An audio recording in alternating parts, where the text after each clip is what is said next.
Baruch Hashem, ça fait déjà presque plus d'un an, on a démarré le conte, le premier conte de Rabbi Nachman, le conte de la princesse disparue. Alors, comme j'expliquais souvent que les contes, ce ne sont pas que des contes, mais tous les enseignements de Rabbi Nachman sont enfouis dans ces 13 contes. D'accord? Rabbi Nachman a dit comme ça, je vois que quand je vous fais des divrei Torah, vous ne comprenez pas, alors je vais vous raconter des histoires. Et en fait, dans chaque conte qu'il a raconté, il y a tous ces enseignements. Donc on a disséqué, ça fait sur un conte qui fait à la base 1 page et demie, ça fait au Hachem plus d'un an qu'on est dessus. On arrive à la fin de ce conte, vraiment au dénouement de l'histoire, parce qu'il y a une progression dans ce conte. Tous les contes ne se ressemblent pas. Mais là, en l'occurrence, il y a une progression et une Yeshua à la fin. Pour refaire un petit topo bref de ce conte,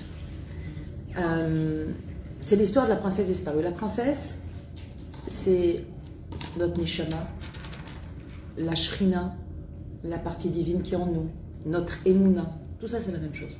D'accord? Tout ça, c'est pareil.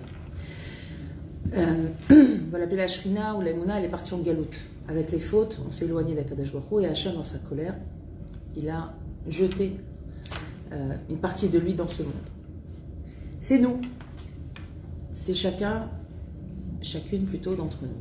D'accord? On descend dans ce monde, comme dit la Gemara, malgré nous, et on le quitte malgré nous. On n'a pas de décision là-dessus.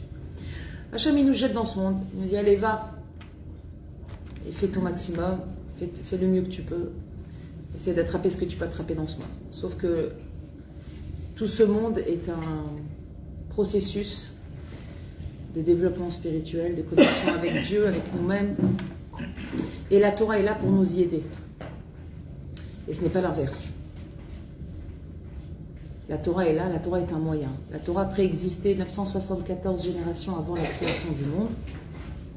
Et Akadosh Baruch Hu s'est servi de la Torah pour créer le monde. La Torah est un kéli, la Torah est un moyen. On a besoin d'observer Torah Mitzvot pour comprendre et arriver à réaliser notre mission, notre but dans ce monde. Maintenant, on voit dans ce conte que donc un roi qui avait 7 enfants. D'accord? Il avait 6 fils et une fille. Et il aimait beaucoup parler avec cette fille, la princesse. Et il parlait avec elle, il discutait avec elle. Et il utilise le langage de Sha'ashua, de jeu. Et voilà qu'il s'énerve. Et ils se sont disputés. Et le roi a sorti de sa bouche que le pas bon t'emporte. Et le lendemain, la princesse avait disparu de sa chambre. Le chéni, la malchoute, le second du roi, quand il a vu la détresse du roi, il a dit, je vais aller chercher la princesse. Je ne vais pas laisser le roi dans une telle détresse. Et il a demandé au roi de lui donner un serviteur, de l'argent, un âne, un cheval, et partir à la recherche. Et tout le conte, en fait, ce sont les péripéties de ce chéni la marcotte pour arriver à découvrir la princesse. Plusieurs fois au cours de l'histoire, il est proche d'aller récupérer la princesse, il la voit, elle lui échappe. Il la retrouve, elle lui donne une mission, il accomplit la mission, le dernier jour il flanche.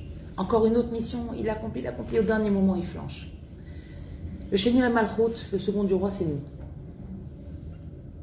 C'est nous. D'accord?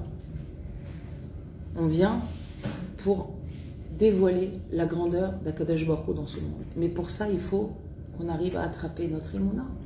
Un juif qui vit sans Emouna, c'est une belle encyclopédie. C'est tout. Remplie de connaissances extraordinaires. C'est comme si vous voulez repasser des vêtements alors que vous n'avez pas mis la prise du fer dans la prise électrique. Vous pouvez faire le geste, vous pouvez tourner le vêtement, vous pouvez passer le fer. Hein, ça ne repasse pas. Pourquoi? Parce qu'il n'est pas connecté, il n'est pas branché. Si un juif il n'est pas branché avec Akadosh Baruch Hu, Savodat Hashem, c'est du sommeil. C'est un coma. Il dort toute sa vie. Le but des contes de Rabbi Nachman, principalement, c'est de nous réveiller vers notre Créateur. De comprendre que En Od Milvado, il n'y a rien dans ce monde hormis Akadosh Baruch Hu. Que tout notre travail, c'est de vivre avec Hachem, de nous connecter avec Hachem. Pour y arriver, Hachem nous a donné la Torah, son trésor le plus précieux, et il nous a donné notre tzadikim. Notre tzadikim, il nous guide dans ce chemin. Voilà que le Sheni la Malchut arrive quasiment à la fin de ce périple. Il nous reste 2 pages sur tout le livre. Il est vraiment sur le point de délivrer la princesse.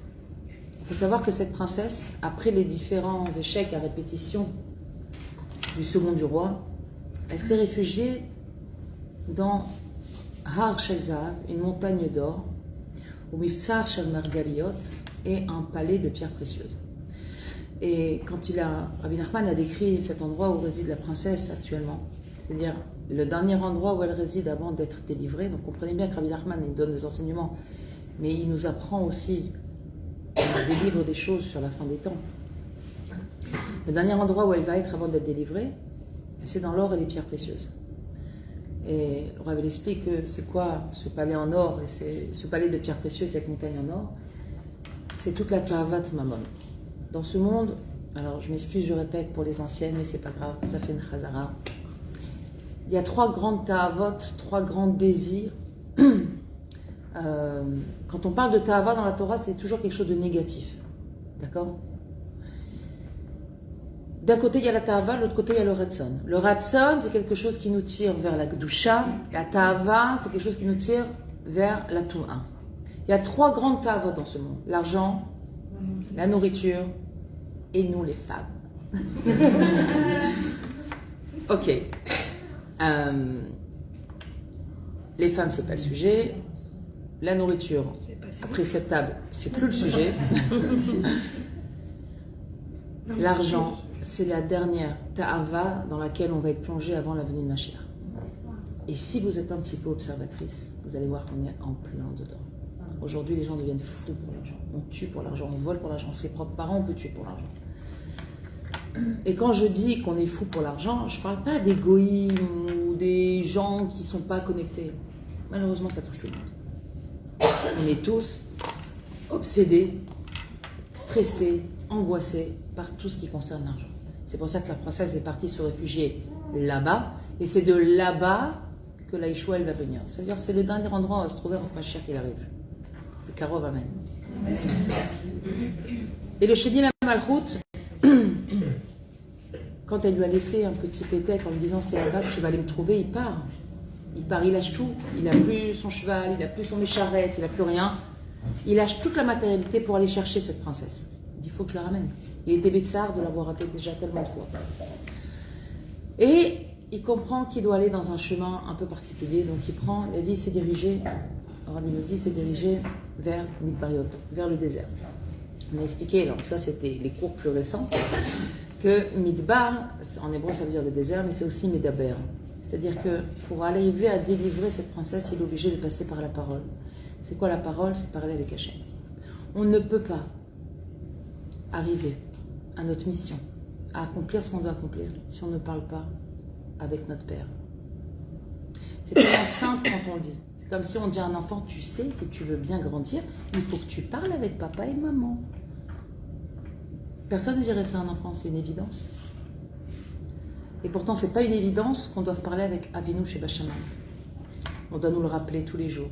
On doit se fixer un temps. Imaginez-vous, votre enfant, il prend son agenda, il fait 17h15, 17h30, parler avec maman.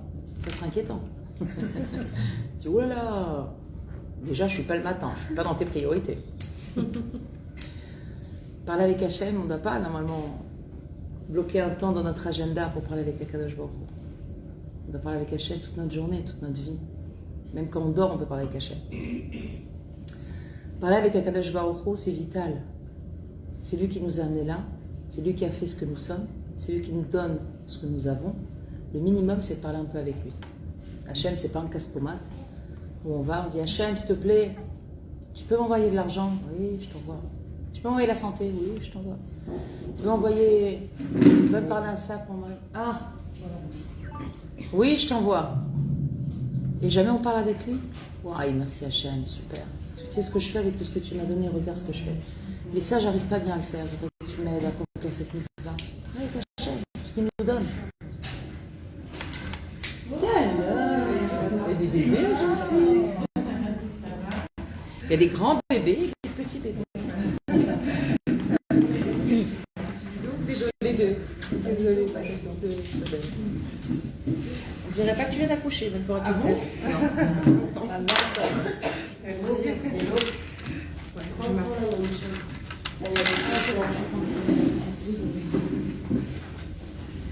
Voilà que le Sheni la Malchut, Baruch Hashem, heureusement pour lui, s'entête à aller chercher cette princesse.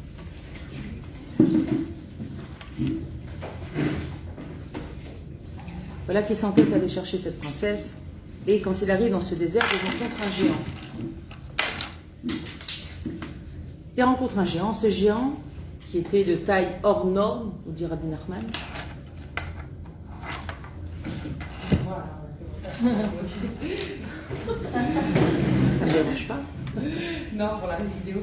Mets-toi là, pourquoi je ne fais pas ici? La place de l'heure. Et il rencontre un géant qui était le Mémouné là-bas dans le désert, qui était là depuis très très longtemps. Il avait une taille extraordinaire. Il l'appelle Adam. Et ce géant portait sur lui un arbre immense, de dimensions qui n'existent pas dans le monde. Et on sait que l'arbre, c'est quoi? Bravo! Qui a répondu? Une gommette pour Nathalie. Etz Chaim hi la machazekimba. Quand on parle de la Torah, on dit Etz Chaim hi, c'est un arbre de vie. La machazekimba pour ceux qui s'y attachent. La Torah est un arbre de vie. Le principe de l'arbre, qu'est-ce qu'il fait l'arbre? Je le sais, je m'appelle Ilanit. Alors, qu'est-ce qu'il fait l'arbre? L'arbre, il donne.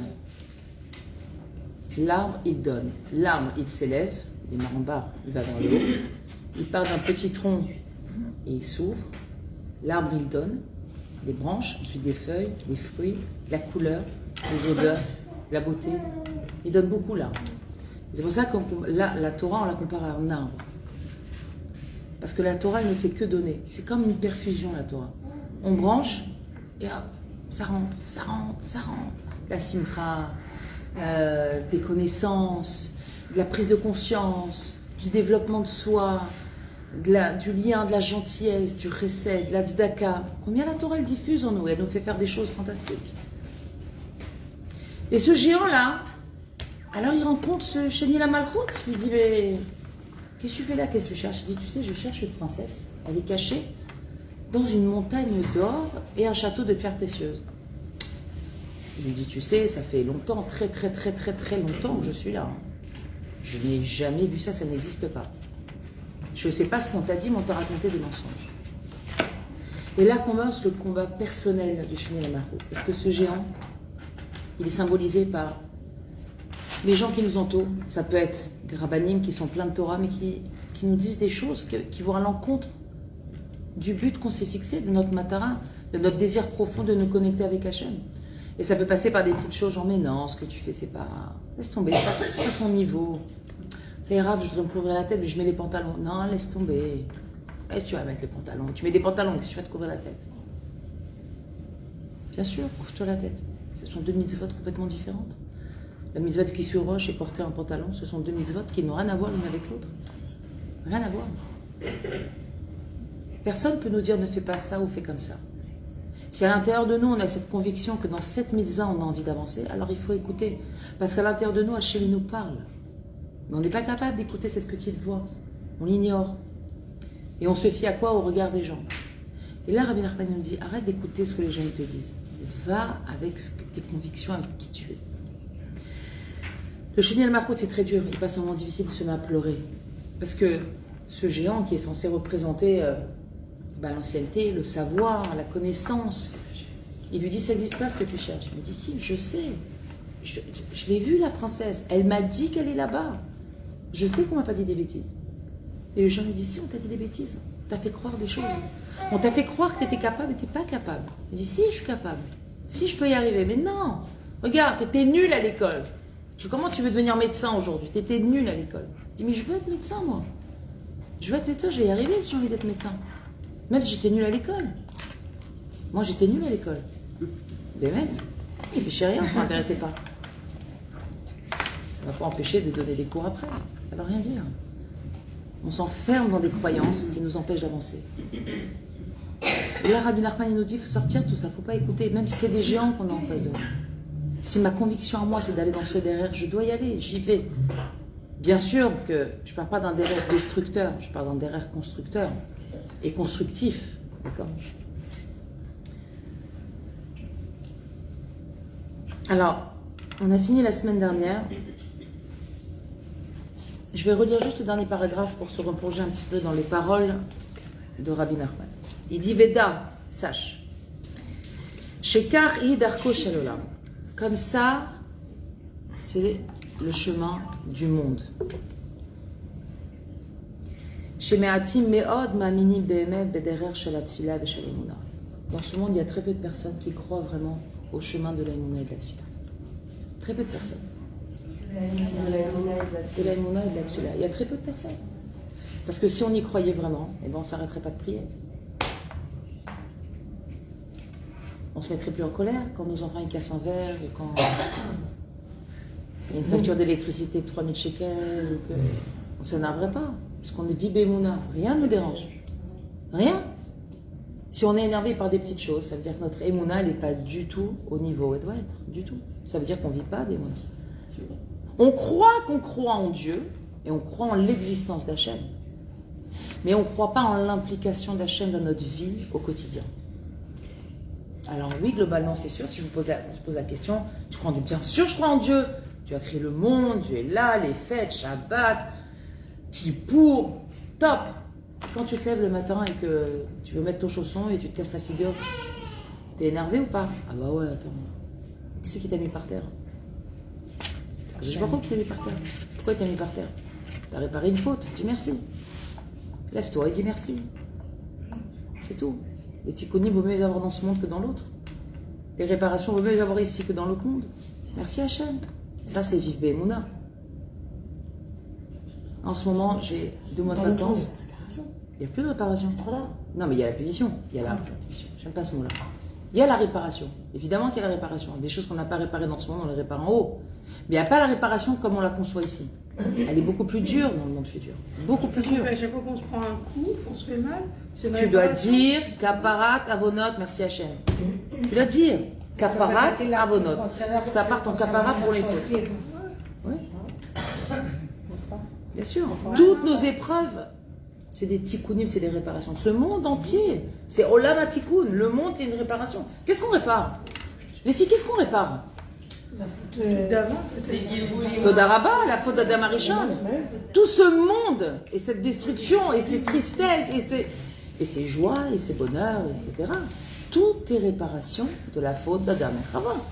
Et tant que le monde n'est pas arrivé à sa réparation finale, la Géoula, elle ne peut pas venir, on répare. C'est-à-dire que chaque épreuve rapproche la vie de Mashiach. Pourquoi? Parce que c'est une réparation. Cette réparation nous permet d'avancer vers la délivrance. C'est comme un élève qui rentre au CE1. S'il rentre en septembre au CE1, en novembre, il ne pourra pas être au CE2. Il faut qu'il attende le mois de juin, plus 2 mois de vacances. Et en septembre d'après, il rentre au CE2. C'est la même chose dans ce monde. Tout là-bas. Le monde, il doit arriver à la fin. Il doit arriver à sa réparation. Donc tout ce qui arrive, merci Hachem, c'est la réparation de ce monde. On fait partie du projet divin de réparer la faute d'Adam et Chava. On va me dire, mais moi j'ai rien demandé. Ah mais c'est vrai, c'est pas cool. J'ai rien demandé, moi c'est pas tranquille. Moi. Pourquoi moi je suis responsable de Adam et Chava? Il y a 5000 ans, ils ont fait ce qu'ils ont fait. Mère Patli, Mazé Kachour, Mazé Kachour Elai. On est tous Exactement. D'abord, on est Chelek. Et à part ça, je vous rappelle qu'au Har Sinaï, on a tous dit Naaseh Benishma. On a tous signé nos cocottes. En Malasot. On a tous un contrat en béton armé chez Akadosh Baruch Hu dans son contrat. Mais ce qui est bizarre, c'est que la faute de Adam Arishon, c'était avant le don de la Torah. Et donc, du coup, la Torah qui est censée réparer. Non, c'est pas la Torah qui répare. Non, mais c'est en faisant la Torah qu'on est censé. Non, la preuve que non. Non, moi je prends pas la Torah comme les mitzvot à faire. Je parle de la Torah comme un mode de vie, justement, pour arriver à notre Yehoud dans ce monde. Et pourtant, nos avots, ils respectaient déjà la Torah Mitzvot. Il n'avait pas la Torah. Quand Avraham Avinu il a reçu les anges, les bédouins, c'était Pessah. Moi, ce que j'ai compris, c'est que la Torah a été créée avant que le monde soit créé. La Torah, elle préexistait 974 générations avant la création du monde. Donc en fait, quand Adam Arishon a fait la faute, c'était une faute négée de la Torah. C'était une faute négée des ordres d'Hachem. Il y a Kadosh Baruch Hu, il y a la Torah. C'est pas la même chose. Hachem, il a écrit la Torah. Ouais. Maintenant, quand Kadosh Baruch Hu, il a dicté à Moshe Rabbeinu la Torah, il l'a dicté. Mais c'est pas qu'au fur et à Oui, mesure non, de c'est dicter. intéressant parce que vous faites la distinction entre les mitzvot et la émouna en Hachem. Ben, Et c'est exactement moi ce que j'ai découvert en Israël en fait. C'est j'ai vu des Israéliens qui faisaient rien, qui avaient une émouna plus forte que la mienne, c'est-à-dire j'arrive pas à comprendre. Et c'est vrai que ça m'a fait travailler. Je me suis dit, mais tu te rends compte en réalité, tu fais plein de choses. Et quand il t'arrive une merde, elle va te dire merci à Hachem, alors que eux ils font rien. Ils disent Hachem, folie. d'accord. Et c'est la beauté de ce peuple en fait. Parce Alors. que nous en France, on a tendance à faire la amalgame entre les deux. Et si tu fais pas ça, alors t'es pas bien. Et si tu fais ceci, alors tu peux pas faire ça. Et ça, C'est très mal expliqué et très mal transmis. Alors, ce que tu es en train de dire, en fait, c'est cette espèce de schisme qui est réel entre être religieux et être spirituel. Ce sont deux choses différentes. être croyant, moi, je pense plus. ce que tu vas me dire. Il y a une différence entre être religieux et être spirituel. Il y a des gens religieux qui ne sont pas spirituels. Et il y a des gens spirituels qui ne sont pas religieux. Et il y a des gens qui sont et religieux et spirituels. Moi, je parle pas de spiritualité. Il y en a. On est d'accord qu'il y a plein de gens qui sont C'est ça la spiritualité. Oui, mais il y a des gens qui sont soi-disant spirituels mais qui ne croient pas en Dieu. Non, non, je parle du Ham Israël, moi. Je parle pas de. Non, mais. Je parle pas des nations. Je parle du Ham Israël. Les gens, ils ont de la retraite, ils ont de la spiritualité. Ils sont connectés à Hachem. Oui, mais il a nié sur les Il y a beaucoup d'Israéliens, par exemple, chez juifs, et qui croient. Ça arrive à la église. Je n'en disconviens pas. C'est des kélis. Alors, moi, je vais te poser une question. Est-ce que la Torah amène la Emouna ou c'est la Emouna qui amène la Torah? C'est les deux. Ben non. Torah qui amène la Emouna, mais ce qui amène La Emouna, tu l'as. Comme ça. Alors, pas du tout.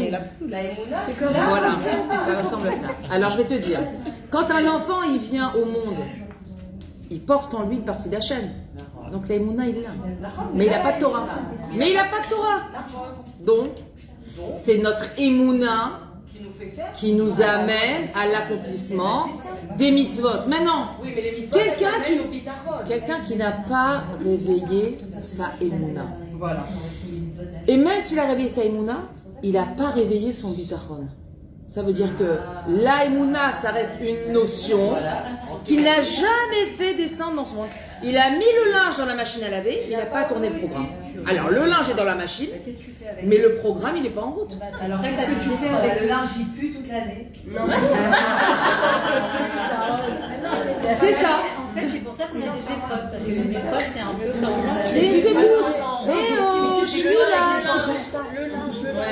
Tu fais quoi avec des gens que j'entends? Mais sauf des épreuves. Bah, Qui parlent à Dieu. c'est quoi le remède? C'est s'observer. Je dis toujours que le remède, c'est s'observer. Observe-toi et regarde qui tu es. Regarde quelle personne tu es. Ah, la fidélité, Sarah, c'est de ta faute. Qu'est-ce qu'il y a C'est de ta faute. Bon, c'est une parenthèse. Je vous expliquerai après le cours. C'est pas grave.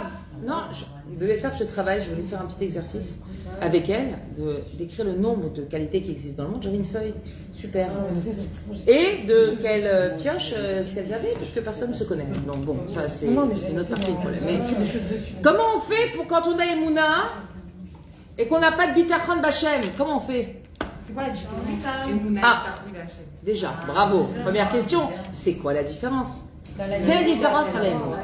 Et le bitachon, c'est être sûr que tout. C'est la foi aussi. Le terme Hachem, savoir quoi en Hachem. c'est la pratique. La Emouna, c'est la théorie. Le bitachon, c'est les travaux pratiques.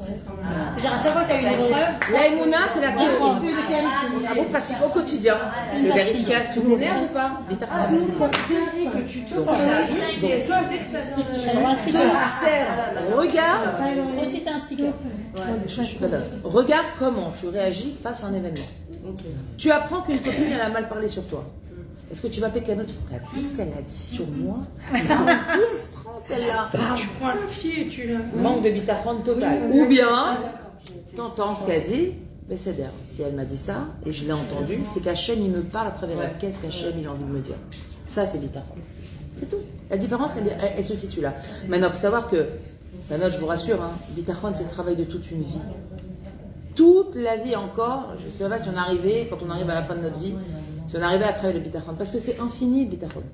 On n'a jamais fini de monter dans notre connexion et dans notre proximité avec Hachem. On n'a jamais fini de monter. Mais quelqu'un qui ne croit pas que, à travers les épreuves, c'est Hachem qui t'envoie des épreuves et il croit qu'il est black. C'est pas qu'il n'y croit pas. Moi, je te dis. C'est pas. Il a peur d'y croire. Laisse-moi finir. C'est pas qu'il n'y croit pas. Il voit pas Non. Hachem. Il choisit de pas voir Hachem. Cette personne, il faut arrêter de la convaincre. Elle le sait. Ce qu'elle ne veut pas, c'est changer. C'est tout. Ça, c'est sûr. Mais comment on fait? Qu'est-ce qu'on fait? Tu fais rien. On le jette. Exactement. Tu fais rien. Mon mari, là.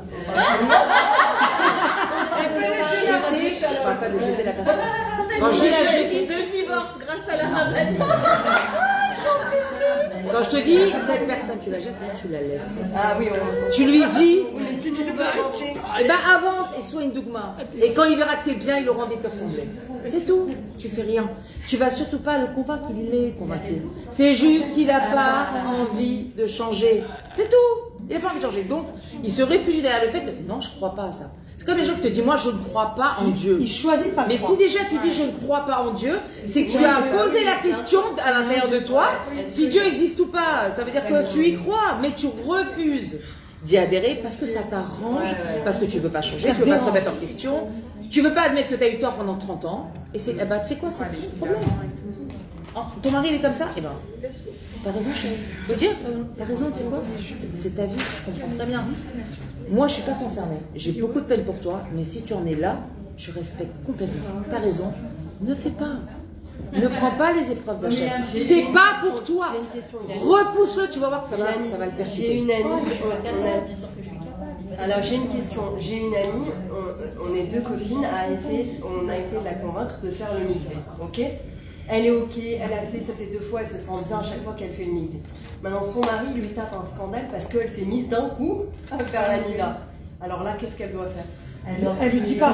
Je vais pas répondre maintenant pendant les jours parce qu'on est en direct et que c'est pas le nocé, mais on en parle après. D'accord. On en parle. Mais la Il y a tefila, des c'est le solutions. béaba quand on veut changer le mari. C'est ce que je dis toujours à mon mari. Je dis de toute façon, ce que tu veux pas, je le fais à ton insu. Parce que non seulement je travaille ma pensée positive, en plus je prie pour toi. Mais toi, tu peux le faire, Hamida. Non, ça non. Mais Nous les femmes, on a cette force. elle peut prier qu'Akadosh Baruch Hu, il rentre dans le cœur de son mari. C'est sûr qu'elle peut prier. Mais ça veut dire quoi? Et que il faut comprendre- tout d'un coup, du jour au lendemain, de tout séparer. Il faut Moi, je connais comprendre. des gens qui vont au mikvé qui leur disent pas au mari. Le mari, genre, il n'est pas assez religieux pour ça. Ça veut dire, ils évitent, mais ils vont pas, ils sont pas à fond. Il faut toujours un peu. Le Rav Dreyfus, il a dit, il y a 20 ans, je l'ai entendu. Le Rav Dreyfus, il a dit, si ton mari s'approche de toi alors que t'es nida, tu rentres dans le placard et tu cries au feu. Tu rentres dans un placard et tu cries au feu. Parce que El Matsav, pour le Shlom Bayit ou je ne sais quoi, qu'on sait. Ça, c'est net. C'est C'est grave. hors de question. La pérennité du Ham Israël, jusqu'à aujourd'hui, depuis 5700 et quelques années, elle a dépendu de la Tahara d'Amishpach. Tu peux pas mettre ça en péril au nom de rien. C'est où? C'est tout. Maintenant, il veut pas, tu t'enfermes et tu cries au feu. Voilà. C'est Rav Dreyfus il y a 20 ans. Ça m'a fait beaucoup rire, mais effectivement. Maintenant, t'envoies un WhatsApp à la police. Ve'af al pirov kasher em pokshim adam tamim. D'après la plupart, quand on rencontre un homme simple, sherotze behemet liyautavuk b'Hashem, qui veut vraiment être attaché à Kadosh Baruch Hu, behemet, sincèrement, be'emuna shlema, avec une emuna sincère, ou le'anhig et chayav rak bitfila ou bitshuva, et il veut conduire sa vie que avec la tfila et la tshuva. C'est niré la hem ou fraf veshtuti, ça a l'air complètement idiot. Vem lo agim la emunato, ils vont se moquer de sa emuna. Il beau des doutes, mais c'est qu'il a besoin de parler avec Hachem. Il t'est illuminé ou quoi? Que c'est à fumer? Parle avec Dieu, tu le vois, tu l'entends. Si tu parles à quoi? Vous savez combien de fois j'ai entendu ça? Tu vas parler à Dieu, arrête, va travailler, lève-toi, ramène ton argent, tu n'auras pas besoin de prier, pour Hachem t'envoie de l'argent, va travailler comme tout le monde.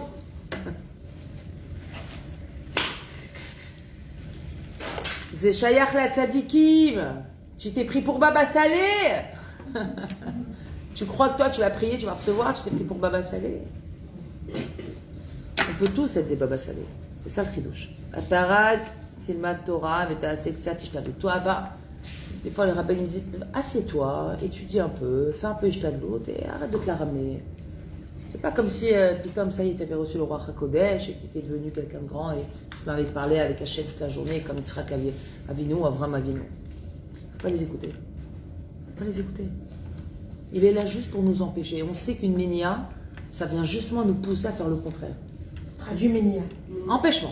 Quand quelqu'un il vient pour t'empêcher de quelque chose, plus il t'empêche, plus tu as envie de le faire.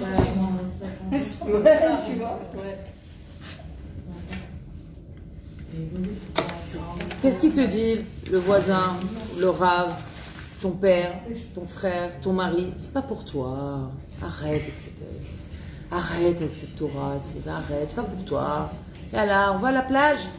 Qu'est-ce qu'on fait? On va à la plage, tu sors, tu es avec moi? Faut pas lâcher. Rabbeinu Akadosh Amar, Rabbi Nachman, il a dit, la note concentration. Sheyesh Kaele Chassidim. Il existe des Chassidim. Alors écoutez, regardez si vous vous retrouvez là-dedans. Parce que, dit, étant donné qu'on étudie l'enseignement de Rabbi Nachman, on est tous des Chassidim, des Chassidot. D'accord? Yesh Kaele Chassidim, Sheitrilou Ktsat Lichnos B'Avodat Hashem. Ils ont commencé à rentrer un petit peu dans l'Avodat Hashem. Ils ont commencé à rentrer un petit peu. Ils ont avancé, percé dans l'Avodat Hashem. V'acharkach naflou me'avodatam. Et après, qu'est-ce qui s'est passé? Ils sont tombés. Ça veut dire quoi? Ils ont pris sur eux Nagui de faire Idbodé doute tous les jours. Et à un moment donné, il n'y avait plus la force. Je dirais ta Kélim. Allez Nathalie. Les bouillorotes chez la Kélim. Et ils ne comprennent pas. Ils disent, mais attends, je ne comprends pas. J'étais là, j'étais en plein alia, j'avançais.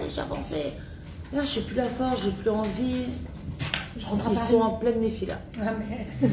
Les cachers, Emroïm, et Bener, Anéorim, Shenichnasim, Bavodat Hashem. Quand ils voient les autres qui arrivent à réussir dans leur Bavodat Hashem, Yesh Lahem, Itlahavut, Rabba, ils ont beaucoup d'empressement, d'enthousiasme. Oh, j'ai découvert Shabbat, j'ai découvert ça, j'ai découvert les Bodé doutes, j'ai découvert, je sais pas moi, Kivret Tzadik, Kim, j'ai découvert le Limud Torah, la Gemara. Les Palel Barichout, ils ont découvert c'est quoi prier pendant longtemps. Avec les Chassidim, la Tfila dure très très longtemps. Ou Bekavana, et avec concentration. Azayem Loagim Lahem. Qu'est-ce qui va se passer? Là, ils vont se moquer d'eux. Bekitsur Banat, qu'est-ce que ça veut dire? Ça veut dire que quelqu'un qui se moque d'une Avodat Hashem, c'est quelqu'un qui aurait voulu y arriver, qui n'a pas réussi. Au lieu de recommencer depuis le début et de se dire, eh ben, je redémarre depuis le début. Quand il voit quelqu'un qui a réussi, il lui dit, c'est tout ce que tu fais. Il ne peut pas supporter de voir que l'autre, il a continué et lui, on ne lui a pas donné. Il croit qu'il a été puni, Bachamaïm, il croit qu'on lui a enlevé. Mais pas du tout. La néphila, elle est nécessaire. Celui qui a fait tchouva et qui n'est pas tombé, je n'envie pas sa Avodat Hashem. Je ne l'envie pas. Parce que ça veut dire qu'il n'y avait pas de sincérité dedans. C'est obligé qu'un élève, avant qu'il passe du CM2 à la 6e, il fasse des contrôles. Ça n'existe pas. C'est pas possible qu'il rate pas, qu'il y ait des choses qu'il ne sache pas faire. Ça n'existe pas. Il y a forcément des choses qu'on rate. Un exercice, quelque chose qu'on rate, c'est obligatoire. La néphila, elle est là pour nous montrer. Allez, vous savez quoi? Je ne vais pas répondre. On va voir les anciennes. À quoi elle sert la néphila? Apéro surprise. Remonter plus haut. Pour faire les fondations. Ok. Si on veut faire un immeuble, on ne peut pas ne pas avoir les fondations. Alors, d'accord, mais viens, on rentre dedans, Bémet. Ok, c'est Yerida, les Tzorech Aliyah. Mais ça veut dire quoi, ça? On descend pour mieux remonter. Qu'est-ce que ça veut dire, concrètement, derrière? Qu'est-ce qu'il y a derrière? Comment je vais remonter après ma néphila? C'est remis en question. Le Yetzer Hara, il vient les Nassot Otanou pour justement qu'on puisse passer, comme tu avais dit, à la Madrega Abba. Parce que dans le. Pourquoi? T'as oublié un schlaf très important. Non, on se remet en question. T'as oublié une Très étape bonne nefesh, hein. hyper importante, bravo. T'as oublié l'étape la plus importante. La néphila, elle t'oblige à faire un stop et dire qu'est-ce qui s'est pas bien passé? Où j'en suis? Tiens, j'étais mitlev, je le suis plus. Qu'est-ce qui s'est passé? À ce moment-là, quand cette personne elle va prendre conscience, elle va parler avec Hachem. J'étais en plein mitlehavut, ça fait 3 mois, je suis rentrée à la yeshiva, j'ai tout laissé derrière moi, je suis rentrée pour étudier. Et là, j'ai plus envie d'étudier. Mais il se passe quoi? Si tu ne vas pas parler avec Hachem à ce moment-là, tu rates cette opportunité de Aliyah qui t'attend derrière cette yérim. Toda. Et si tu retombes plusieurs fois? Pas grave, chaque fois. Tu vas retomber plusieurs fois. C'est la vie. J'ai donné cet exemple, je le redonne parce qu'il est extraordinaire, mais c'est un vrai machin qui doit vous accompagner dans un coin de votre tête toute votre vie.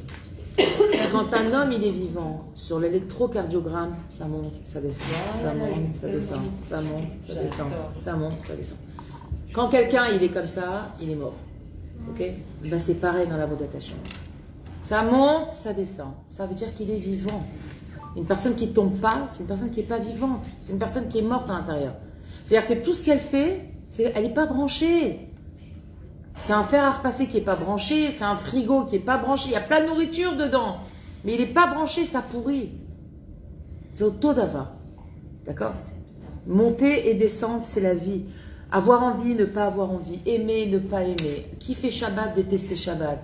Faire attention à la cache-route, craquer sur un Kinder Bueno. Vous en voulez des exemples? Alors, je craque pas sur le Kinder Bueno, merci mon Dieu, parce que je suis pas très sucrée. Mais les Pringles. Dieu fait bien les choses. Ouais, n'importe. L'homme chané. Et celui qui dit non, c'est pas vrai, arrête, pas toi. Je dis si, moi, tout le monde. J'ai raconté une fois, j'avais écouté Rabbi David Pinto, il avait raconté. Chez lui, il y avait des travaux. Et il y avait des ouvriers donc, qui étaient venus. Il dit, c'est ma femme tout le temps. Ma femme, elle adore faire des travaux à la maison. Pas quand il parle de sa femme. Il dit, ma femme, elle adore faire des travaux à la maison. Je l'ai laissé faire des travaux. Je suis sortie de la maison. J'ai laissé. Et je suis revenue un jour. Je suis rentrée à la maison. C'était midi. J'avais faim. Je suis partie. J'ai ouvert le frigo. J'ai vu, il y avait du pain, il y avait de la charcuterie. J'ai pris. J'ai fait un sandwich. J'ai mangé. Il fait des tilas et tout, bien sûr. Mais quand j'ai mangé, j'ai dit, ah là là, c'est trop bon pour être cachère, ça. Je suis partie dans le frigo, j'ai regardé, et c'était la charcuterie des ouvriers, ils avaient. Il a dit, j'ai mangé ta rêve. Rabbi David Pinto. Et il a eu ce courage de le dire devant tout le monde. C'est trop bon pour être cachère. C'est trop bon pour être cachère. Ça veut dire quoi, Banot? C'est-à-dire qu'il faut arrêter de se flageller quand on n'arrive pas à faire quelque chose. C'est normal de ne pas arriver. C'est normal de réussir quelque chose et après de ne pas réussir. C'est normal d'avoir des clavous, de l'empressement et de l'enthousiasme dans une mitzvah et puis comme ça nous soude, mais prodigieusement. Et tout est comme ça. Tout est comme ça. La vie est comme ça. La vie entière. Elle est faite de haut et de bas. Comme je dis tout le temps dans mes cours, je le répète. L'inéder, je le répète à chaque shiur. Tomber dans la boue, c'est pas grave. C'est vouloir y rester qui est un problème. Mais tomber dans la boue, c'est pas grave. Tout le monde peut glisser sur une peau de banane. Personne n'est à l'abri. Mais rester par terre après la peau de banane, c'est un problème. Ça veut dire qu'il n'y a pas de ressort à l'intérieur. Quand il n'y a pas de ressort, je ne peux pas m'en sortir de nouveau. Je ressors. Il faut que je ressorte de cette défi-là. Si on n'a pas de ressort, on reste par terre. Elle m'a la sorte. Et on perd tout. Parce que ce qui nous attend après cette néfi-là, je suis montée à 2, je suis descendue à 1, mais après je remonte à 4, je redescends à 3. Mais je monte à 7, c'est que comme ça. C'est comme ça que ça fonctionne.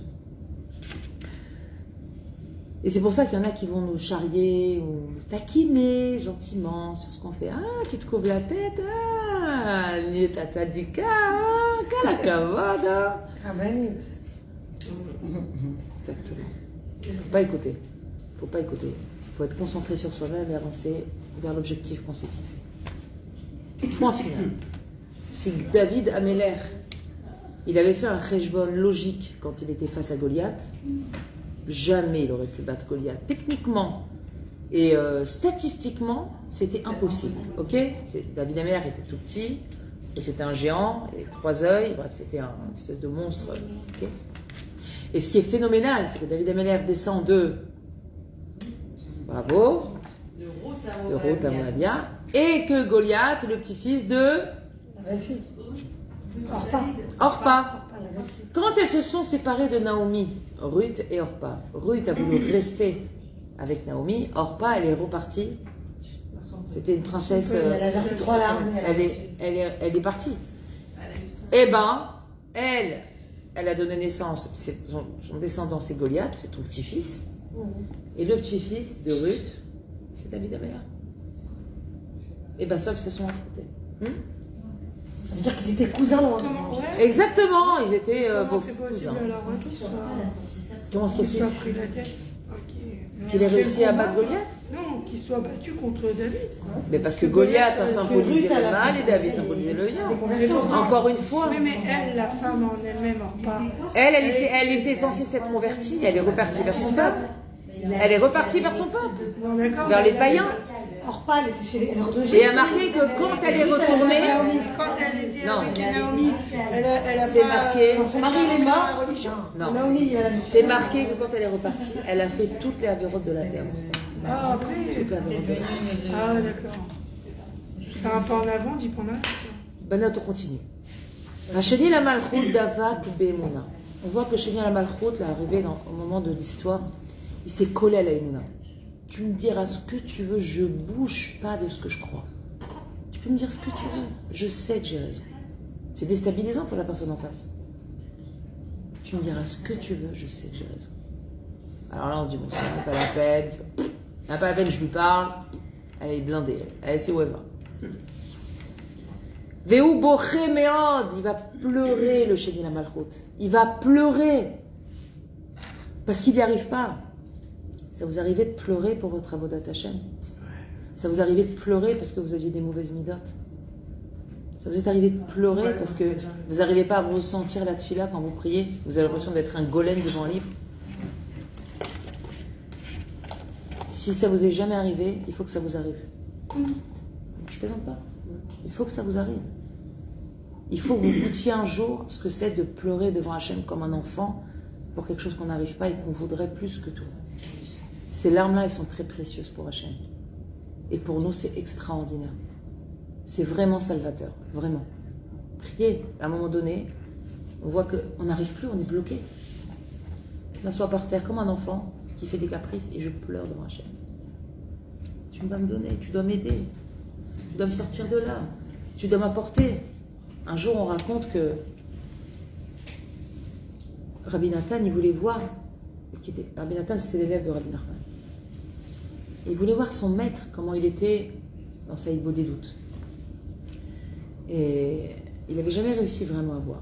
Et un jour, il arrive comme ça et il voit que la porte, elle était entrebâillée. Et qu'est-ce qu'il a vu à ce moment-là?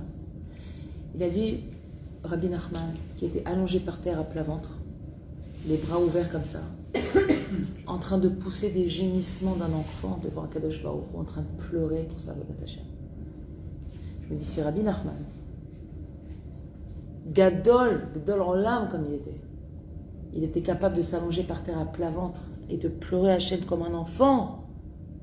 Calvachomer, on peut au moins verser une larme, au moins. Alors oui, il avait cette prise de conscience, c'est sûr. Il avait cette proximité avec Hachem, c'est sûr. Mais on peut quand même verser une petite larme. Quand on voit qu'on a du mal, que la tzniut c'est compliqué, que ça c'est compliqué, que les relations c'est compliqué, que je suis envahie c'est compliqué, que tout est compliqué. Alors on peut verser des larmes à Hachem. Pas des larmes de plainte. Je ne parle pas des larmes de Hachem, on est marre, cette vie de zut, tu m'as donné. Je parle pas de ça. Chas vechalila. Je vous parle de verser une larme de Hachem, je veux y arriver. Je veux que ça marche. Je veux que ça fonctionne. Je veux que tu me sors de là. Je veux aller vers le meilleur. Je veux pas que tu m'abandonnes. Tu n'as pas le droit de me laisser comme ça. Je suis ta fille, on n'abandonne pas sa fille. Tu n'as pas le droit, Hachem, de me laisser comme ça. Alors tu m'as mis à l'épreuve, je souffre, j'ai pleuré, je me suis énervée, je t'en ai voulu, c'est fini tout ça, Hachem. Sors-moi de là, c'est tout ce que je te demande. Dis-moi ce que je dois faire, montre-moi le chemin. Vous croyez qu'Hachem, il va rester insensible à ça? C'est sûr que non. Un parent, Bassar Vadam, il reste pas insensible. Un parent, chair et en os. Moi, je peux vous dire, j'ai eu un jour, j'ai vécu un épisode avec un de mes enfants. Il était en pleine adolescence. Il était très, très perturbé par les excès hormonaux des garçons de 15 ans. Et il s'est levé un matin en catastrophe. Et je le vois rentrer dans la salle de bain et pleurer. Mais pleurer comme un enfant à qui on avait, je sais pas, il était coup de couteau. Je me souviens, il avait 15 ans, donc Rachel, il en a pas mal de plus aujourd'hui. À chaque fois que je me souviens de cet épisode, ça me fait pleurer. Je dis, comment un adolescent, il est capable de pleurer? Je me revois, il était dans la salle de bain, je me revois le regarder pleurer et mes larmes me coulaient toutes seules de le voir pleurer. Et dans ma tête, je me suis dit, mais Hachem, mais aie pitié de lui, c'est pas possible de pleurer comme ça.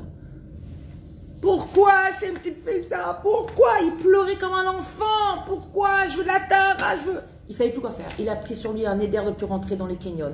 Il a pris sur lui d'acheter que des dessous blancs pour ausculter qu'il y ait la moindre tâche. Avec le tikkun klali, tu peux... Mais même, il faisait... C'est ça, c'est larmes. Il m'a dit, je protège mes yeux, je regarde pas. Je fais tikkun natali tous les jours. Il y a une prière, après la tikkun pour ça. C'était pas le problème, c'était pas le problème. Il comprenait pas pourquoi avec tous les efforts qu'il faisait, il n'y arrivait pas. C'était une détresse, c'est pas qu'il n'avait pas de solution. Il pleurait pas pour une solution, il pleurait de détresse parce qu'il voulait autre chose. Il voulait grandir. Pour des examens qu'on apprenait, qu'on prenait la tête, Tu peux pas comparer. Un examen, c'est un examen, tu peux le repasser 50 fois. Quand tu as fauté dans le gamma bride, elle m'a la saute. C'est une douleur, tu peux pas. Quand quelqu'un a pris sur lui, c'est comme si tu as pris sur toi de te couvrir la tête pour la réfoua chez les mains de quelqu'un, et quelqu'un il passe dans la rue tous les jours, il t'arrache ton kissouille. Tu disjonnes pas. Attends, Hachem, je comprends pas, j'ai pris sur moi et toi. Avec le mari tous les jours pour ça. C'est dur. Comme ça. Et alors, on garde, on tient bon et on y va. Non. La vie, c'est pas une fatalité, Aurélie. On n'est pas des Arabes, et tout. Oh, non. Ok? Pas du tout. C'est comme ça, non, c'est pas comme ça. Non. Mais c'est quoi? Tu te bats comment? Tu te bats avec ton mari, c'est pas lui. Faut pas avec lui qu'il faut se battre. Tu te bats pas avec ton mari. Ton mari, il a le droit de pas aimer ton qui se roche. C'est son droit. Alors qu'est-ce que tu lui dis là? Okay. À un moment donné, mais toi aussi, tu as le droit. Alors, tu dois expliquer à la personne. Je respecte que ça ne te plaise pas. Vous détruisez vos shlom bayit pour un kisui roche. C'est pas Hachem qui veut que tu pas du tout. C'est toi, tu te dis. Si le mari toi, tu sais que c'est la brave. Peut-être que là, tu as eu des preuves pour apprendre à comment parler à ton mari pour à la faire maison. passer un message. Mais pas de question. Je mets un question. Ou les preuves comme ça, ou les preuves que tu te bagarres pas, mais tu fais ça avec tes gosses tous les jours. qui lui plaît. Choisis, elle va acheter une perruque, fais-lui plaisir. À la maison, ne porte pas de kissouille. On n'en porte pas à la maison. Non, mais elle a dit quelque chose de. Après, tu peux pas vendre ton Olamaba parce que monsieur n'aime pas. Stop. Et à un moment donné, il y a un Non, mais goût. moi, ce que je lui disais que là, elle a l'occasion d'avoir une mitzvah qui lui tient tellement à cœur, d'avoir quelqu'un qui est neged. Peut-être que c'est une épreuve pour elle, pour apprendre à travers cette épreuve-là, parce qu'on dit quand même que c'est Ezer Keneged. Prends la perruque comme ta belle-mère. Comme c'est quelque chose qui est tellement important pour toi, que tu trouveras la manière, à travers cette épreuve, de parler avec ton mari pour qu'il accepte des choses, et ça t'ouvrira d'autres portes pour lui faire Non, des fois ça passe, des comprendre. fois ça passe pas. Oui, mais ce que je veux te dire, c'est au lieu de dire je suis en guerre avec mon mari, machin, essaye de te dire qu'est-ce que cette épreuve elle t'apporte à toi personnellement, dans ton comportement, dans ta Mais parce droite que c'est une épreuve dure. Pardon. Moi, je pense qu'à travers lui, c'est une épreuve qui est dure. Parce qu'il sait que cette épreuve, pour moi, elle est dure. Peut-être qu'il te teste pour voir jusqu'où à quel point c'est ça. aussi, tu vois, avec. Il a le droit de pas aimer le qui se range. Il y a des fois, ça s'explique pas. Faut pas chercher quelque chose de rationnel quand c'est pas rationnel. Religieux quand Il y a des hommes qui Il aime pas, il aime pas. Change de kissouille. Oui, mais c'est.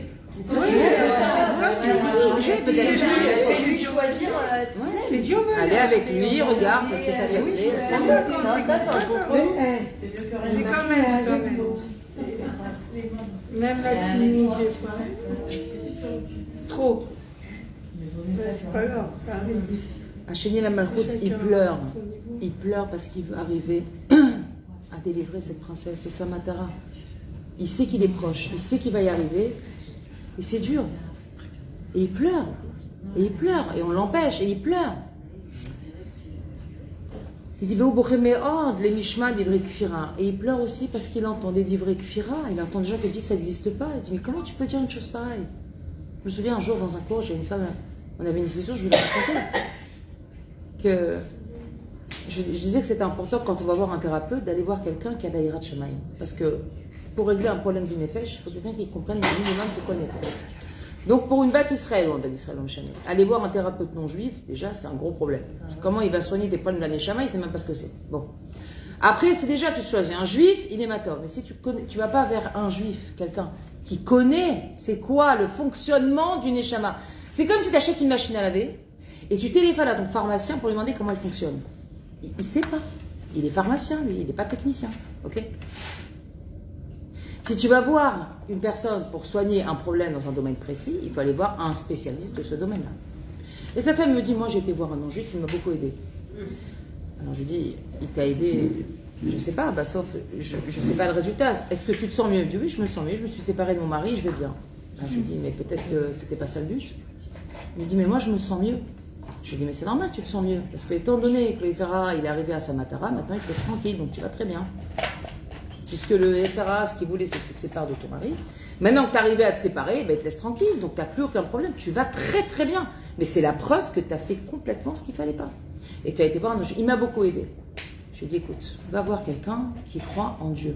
Ça sert à rien, il me dit, tiens, un thérapeute, quelqu'un bien, il est compétent dans son domaine. Je lui ai dit, tu vas voir quelqu'un qui a des problèmes avec ta neshama, des problèmes de Shlom Bayit. Je lui ai dit, comment un non-juif, il comprend c'est quoi les liens du Shlom Bayit? Qu'Hachem, il fait fondre son nom dans les Nesota pour amener le shalom dans un couple. Je lui ai dit, tu vas lui expliquer ça à ton thérapeute? Il va t'enfermer. C'est quoi, c'est fou. Alors, je regarde juste par rapport à cet exemple, on est d'accord que si Hachem s'efface dans un couple, donc l'histoire du Kissou Roche, ben, je veux dire, si ça pose problème. Marjorie, qu'Hachem il décide de s'effacer, c'est une chose, mais toi tu ne peux pas décider d'effacer Hachem. Non, mais ça veut dire. C'est comme si je fais des blagues sur moi, que moi je fais une blague sur moi, je me moque de moi, c'est une chose, mais si toi tu te moques de moi, c'est pas pareil. Que Akadosh Baruch Hu, il décide lui de fondre son nom, parce que c'est sa décision à lui, Hachem. C'est sa décision, mais c'est pas parce que lui le fait, comment ça me donne le droit de le faire. En fait, on a utilisé ta parabole par rapport à ça, mais pas pour dire qu'on allait à l'encontre de la Torah, mais pour dire que chacun allait mettre son ego de côté. De la même manière qu'Hachem s'est effacé. C'est plus par rapport à l'ego que par rapport au message. Non, ou pour dire c'est quoi la valeur du Shlom Bayit aussi, pour dire que ce thérapeute, il fallait qu'il lui dise tout sauf de divorcer. Viens, on trouve une solution, viens, on part, viens, je sois ton mari, je sais pas, il y a 1000 choses à faire avant d'arriver à un divorce. Temporaire. Oui, mais même si c'est vrai, ça doit être dit par quelqu'un qui connaît le problème. Voilà, c'est ça le lien. De la même façon, dans ta vie, de manière rationnelle, tu vas te diriger vers des personnes compétentes dans un domaine précis, d'accord? Si tu as mal aux dents, tu vas pas aller voir le neurologue. Et si dans les dents, tu as une jambe cassée, tu vas pas aller voir ton dentiste. C'est une évidence. Eh bien, quand on a un problème d'une nefesh, tu vas voir une personne qui s'y connaît en nefesh. Obligatoirement. Shalom Bay, monsieur Shalom. Et du coup, il pleure de cette firme. Mais pourquoi il ne voit pas qu'Akadosh Baruch Hu, il est là, qu'Hachem nous attend, que ça se passe comme ça, qu'il faut aller au bout de sa émouna de son bitachon? Pourquoi? Et il pleure. Il pleure parce qu'ils sont cholèques sur le Derech HaEmet. C'est des gens qui vont contredire le Derech HaEmet. C'est non seulement ils vont dire ça n'existe pas, ils vont pas le faire, mais ils vont dire ça n'existe pas ce que tu dis. C'est faux. Dieu, il ne nous parle pas. C'est pas vrai. Comme les gens qui te disent que Mashiach, c'est. C'est un concept. C'est un concept, voilà. Ouais, les gens disent Mashiach, c'est un concept. Mais tu as dit que tu parles pas avec eux. Il faut leur dire quand le concept va se retrouver devant toi, tu vas pas être bien. Tu vas pas être bien. J'ai dit, il y a des gens avec qui on peut pas parler. Ils sont trop fermés. Non. C'est pas, j'ai dit, il y a des gens avec qui on ne doit pas parler. J'ai dit, si quelqu'un vient avec de l'agressivité, c'est pas le moment de parler. Si une personne, si tu veux entamer le dialogue avec quelqu'un, pour dialoguer, comme son l'indique, dialogue, il faut être deux. Donc si c'est un monologue et que l'autre c'est un puits où tu vas lui verser dedans, il n'y a aucun intérêt. Pour dialoguer, il faut être deux. Si tu vois que tu n'as pas une oreille cachée bête, ça ne sert à rien. Pas parler. C'est bracha levatala, le gamré. Et lui, il s'entête chez Banot, vraiment, écoutez, c'est tellement important. Il dit, ça existe, le derer de la Emouna Pshuta. Ça existe. Elle me l'a écrit, la princesse. Elle l'a écrit avec ses larmes, je les ai vues à travers le soleil. Elle a écrit pour moi. Elle m'a dit, là-bas, tu vas me trouver, je suis là-bas, j'existe et je suis là-bas. Je sais que ça existe, ne me fais pas croire le contraire. Il s'entête. Veda et sache. Chez Kacher, Otsim Lekayem et Divrei Atzadik. Lorsque l'on veut accomplir les paroles des tzaddik. Azaïm et Gabrim ala Adam, Cholkim, mi Bait ou mi Chutz. Dès que la personne commence à vouloir se rapprocher de la vérité, il va y avoir des personnes qui vont l'en empêcher de l'intérieur et de l'extérieur. Ça peut être dans sa maison, son mari, son père, ses enfants qui vont taper des scandales. Quoi? On va plus à la plage? Quoi? On n'allait plus à la télé Shabbat? C'est quoi cette histoire? Ok, c'est normal. De l'extérieur, des voisins, des voisines, des personnes à l'école, l'homme chalet. Et c'est comme ça, quand on veut se rapprocher, on va pas te laisser, on va pas t'ouvrir l'autoroute. On va pas te laisser tranquille. On va pas te laisser, va vers Dieu tranquillement. Non. Ce monde-là, c'est un monde de combat. En malasot. Et celui qui veut pas et qui accepte pas, il va se manger des coups pour rien. En malasot. Kadosh Baruch Hu, il nous teste. Combien tu résistes à la pression. Teste à l'effort, teste à l'effort, teste à l'effort, sans arrêt. Et quand on gagne le test, on monte de niveau. Et c'est que comme ça qu'on arrive à monter. Parfois, les mignottes, elles sont toutes petites. Parfois, elles sont immenses. Il faut tenir le cap. Il faut que l'homme soit têtu. Il faut être têtu. En général, quand on dit têtu, c'est très péjoratif. Qu'est-ce qu'il est têtu alors? Hein? Ne dites pas ça à vos maris? Ou à voix haute, à voix basse? Plus souvent à voix basse. Qu'est-ce qu'il est têtu? Mais ce qu'on n'a pas remarqué, c'est que nous aussi, de vouloir le faire changer d'avis, on est têtu. Nous aussi, on est très têtu. On dit lui, il est têtu, mais moi aussi, je m'entête à vouloir le changer. Je suis têtu, moi, ou je suis pas têtu? Ah non, Ah, on si. n'est pas têtu, on est... Oui, non, Il y a un non, oui, monde je qui sais, a pas nous, on ça. se trouve des circonstances atténuantes. Et lui, c'est un vilain matou. Non. Il y a des mots. Rav Dessler Et dit on- Aposel, on- Bemumo, Posel. Si tu vois un défaut chez quelqu'un, sache que ce défaut, tu le portes à l'intérieur de toi. Ein ma la asot. Aposel, Bemumo, Posel. Sûr, il y a des signes astrologiques qui sont... Non, non, on ne rentre pas dans l'astrologie. La Torah, elle n'a pas besoin de l'astrologie pour expliquer les choses très simples, que si tu vois un défaut chez quelqu'un, c'est que tu l'as à l'intérieur de toi, sinon tu ne saurais pas reconnaître le défaut. Comment tu pourrais le reconnaître si tu ne sais pas de quoi il s'agit? Surtout chez les gosses. Eh, C'est génétique, ça se transmet. Mais c'est De du quoi? père, ça, toujours. Surtout chez les gosses, c'est génétique. Si le gosse il est têtu, c'est qu'il a des C'est du parents. père. Non, attends. Alors, Là, on est j'ai pas fini ma phrase. Être têtu, c'est bien. C'est un super caractère. Faut juste le diriger dans le bon système. Obstiné, voilà. Soit, Nous, on n'est pas têtu, on est obstiné. c'est pareil. Non. Si au final, Obstiné, c'est pas têtu. Si au Obstiné, final- c'est quand tu veux aller jusqu'au bout de quelque chose. Aurélie, Tu veux si au final tu saoules, c'est la même chose. Si au final tu prends la tête de la personne en face, c'est la même chose. Mais ça dépend. Appelle obstiné, têtu, déterminé, appelle comme tu Voilà, veux. déterminé. Ouais, je peux t'en donner des Je suis déterminée à te faire changer. J'avoue que d'idée. la macarone, j'ai l'hébreu, ça fait genre. Et lui va te dire tu me saoules, rentre pas chez moi. J'ai le droit d'être comme je suis, de penser comme je pense. Rentre pas chez moi.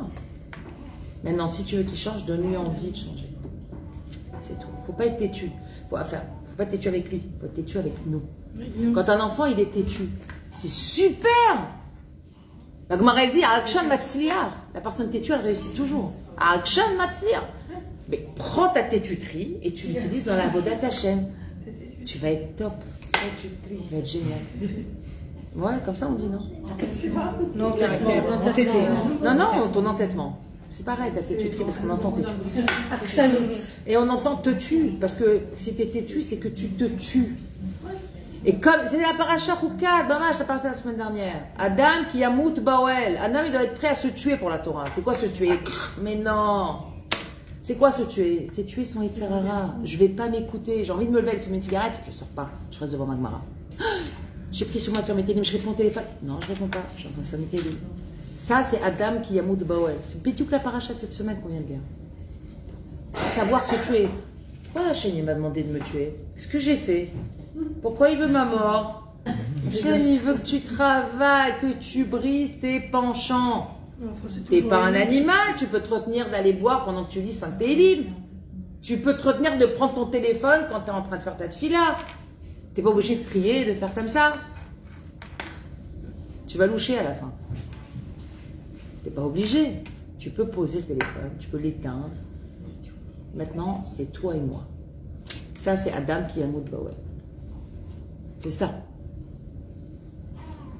L'entêtement, c'est super. Il faut le diriger. C'est comme tout. Toutes les midotes. Exactement. Il faut les diriger. Il ne faut pas enlever l'entêtement d'un enfant. Il faut lui dire, qu'est-ce que t'es têtu? Ben, Zrat Hashem, tu vas mettre tout cet entêtement dans la Torah. Au moment où tu vois, je vous avais appris ça, au moment où vous voyez des midotes chez un enfant, transformez vos nerfs en brachot. Transformez ce qui vous vient à la bouche dans la colère par des brachot. Quand les enfants vous énervent, chez Youbrim, Voilà ce qu'il faut dire.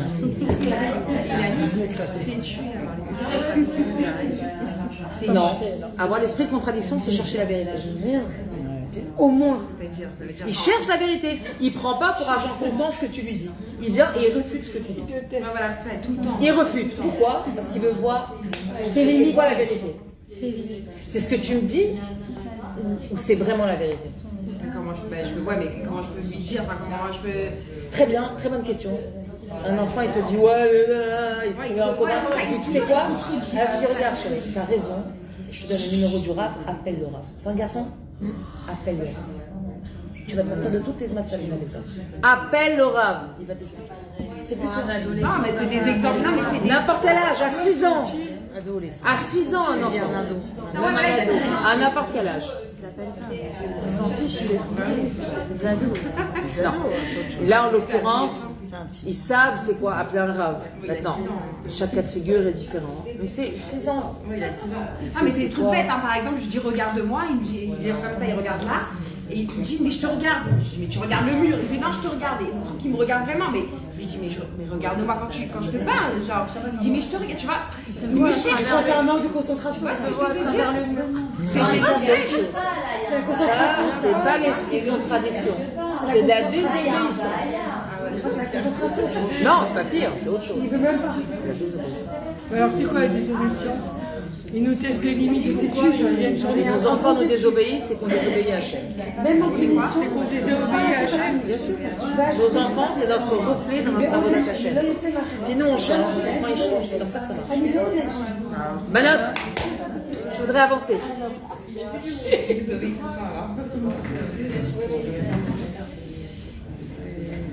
Il est 11h moins le quart, il nous reste un quart d'heure.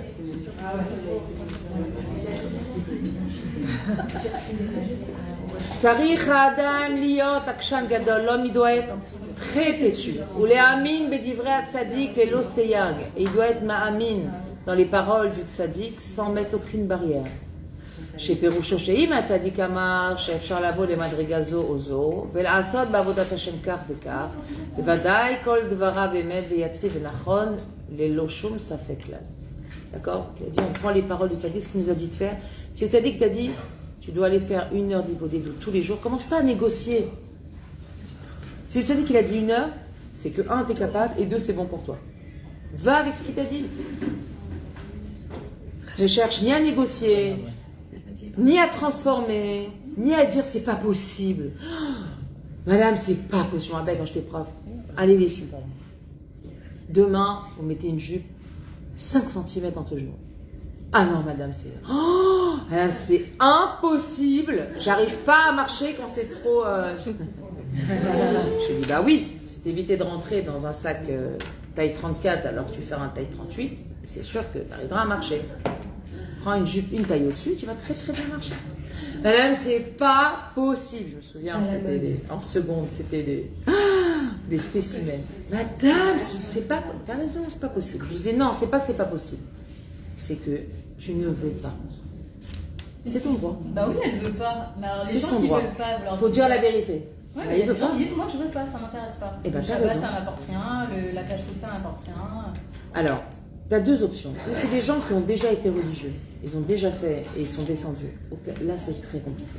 Bah, bien sûr, Ça parce doit que quand aussi on être. a Ou bien, donné c'est le des gens- goût d'un Shabbat où on en a marre, c'est les trucs. Ouais, mais est-ce que lui, est-ce qu'il a déjà goûté le goût d'un Shabbat authentique? Ouais. Et Ouais, mais à un long terme- vrai Shabbat? Ouais, mais à long terme, c'est chiant, quoi. C'est-à-dire Il y a plein de gens qui font le Shabbat, mais on les entend râler pendant 3 heures. Ça va terminer à cette heure-ci. Mais ces gens-là, ils font pas Shabbat. Je suis d'accord, mais qu'est-ce qu'on dit à quelqu'un qui, par exemple, les mitzvot, ça leur apporte pas le bonheur premier. Mais c'est pas le but. C'est très facile. Non, mais c'est super facile de dire ça. Non, mais c'est pas le but. Dis-lui, tu te trompes. Si tu veux du bonheur, tu vas pas chercher dans les mitzvot. Tu veux de l'accomplissement, oui. Mais non, Tu c'est veux du pas dépassement de le Shabbat soi, qui vous oui. apporte. Bien sûr. Non, le Shabbat, c'est relou, faut dire la vérité. Non, c'est pas la vérité. Non. Tu peux pas dire que c'est la vérité. Attends, c'est pas parce que toi. Il y a des gens qui pensent ça. C'est quoi ton problème, Aurélie? C'est pas parce que toi, Shabbat, tu t'ennuies que Shabbat, tu l'ennuies. Non, mais tu comprends, écoute ce que je dis.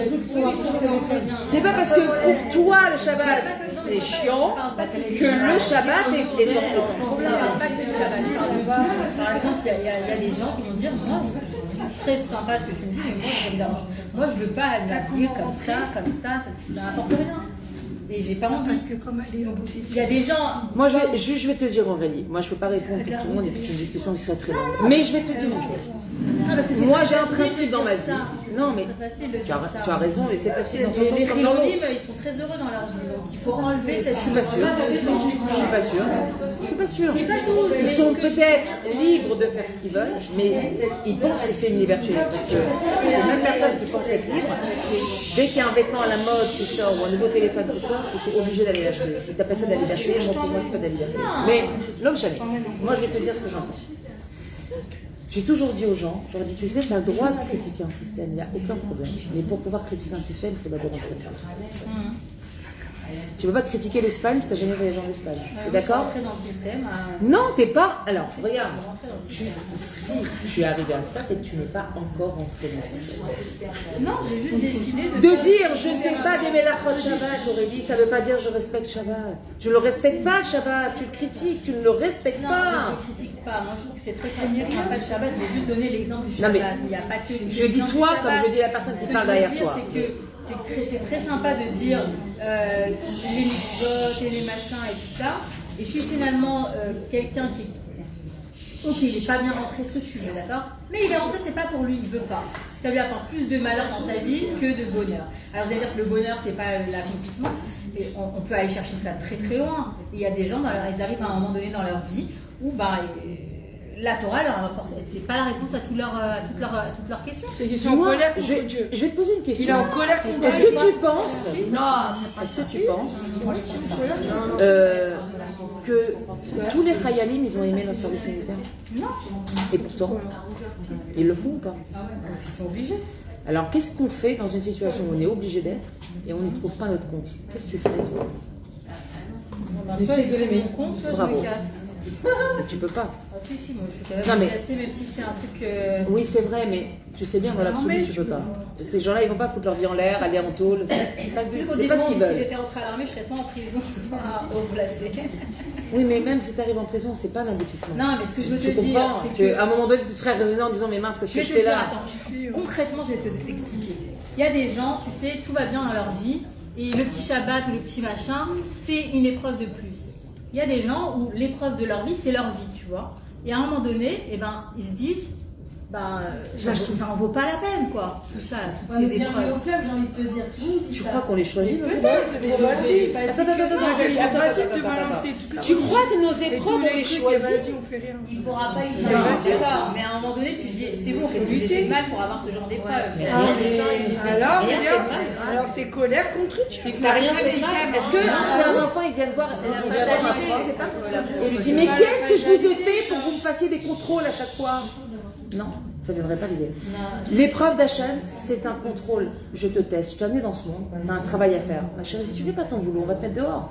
Si tu rentres dans une boîte, moi, une fois, j'arrive à un point où je dis, j'en ai rien à foutre, qui me fout dehors, qui me prennent ma vie. C'est à un moment donné où t'as plus le goût, tu vois. Justement. On peut plus dire, justement, si t'as plus le goût, tu dois pas chercher l'environnement, tu dois aller chercher à l'intérieur de toi pourquoi t'as plus le goût. C'est pas l'environnement en question. C'est toi. C'est chez toi que ça va pas. C'est pas l'environnement qui est en question. Si je vais dans un club de vacances, tout le monde s'éclate et moi je suis triste, c'est la faute de tout le monde? Non, ça n'a rien à voir. C'est auto-d'avant, ma chérie. Tu prends tous les gens qui sont chômeurs Shabbat, qui adorent le Shabbat. Maintenant, moi je suis dans Shabbat, je kiffe pas Shabbat. C'est le problème des gens qui respectent Shabbat ou c'est le problème à moi? Qu'est-ce qu'ils sont en train de se dire aujourd'hui? Qu'est-ce que j'ai fait au bon Dieu pour être aujourd'hui Khatoufa Haza? Et qui se disent, franchement, quitte à vivre ça, je préfère crever. Ça existe aussi. Mais Mais toi, tu dis pourquoi? Non, mais attends, tu vois. À un moment donné, Pourquoi il faut quelqu'un. arrêter d'être ombragé par la réalité. Il y a des gens qui ont de la peine, des gens qui vivent des épreuves horribles. Voilà. Regarde, j'ai moi, jamais- ce que je te dis d'abord, c'est pas mon idée. Moi, t'as connu le Rouve en France, Laura Brottenberg, le père. Le Rouve était rescapé des camps de concentration. Je pense que ça va bien au-delà, malheureusement, de l'épreuve de notre film. C'est ce qu'ils ont vécu sur ces 5 années. Laura m'a fait. Écoute-moi. Écoute-moi. Si tu n'écoutes pas, c'est-à-dire que tu veux pas de réponse, tu veux que je justifie. Je peux pas dire que tu as raison, Aurélie. Je peux pas dire que tu as raison. Parce que pour moi, ma chute, la Torah, c'est un bonheur. Ça veut pas dire que c'est facile, mais c'est un kiff. Ok? C'est pas facile, je suis d'accord. Mais Alors, rien n'est posez la facile. question, quand tu es seule, c'est quoi le kiff de faire Shabbat? Voilà, chaque fois que tu fais Shabbat, tu es toute seule et tu vois à quel point ton épreuve, elle est là toutes les semaines. Mais c'est pas Shabbat, ton épreuve, c'est la solitude.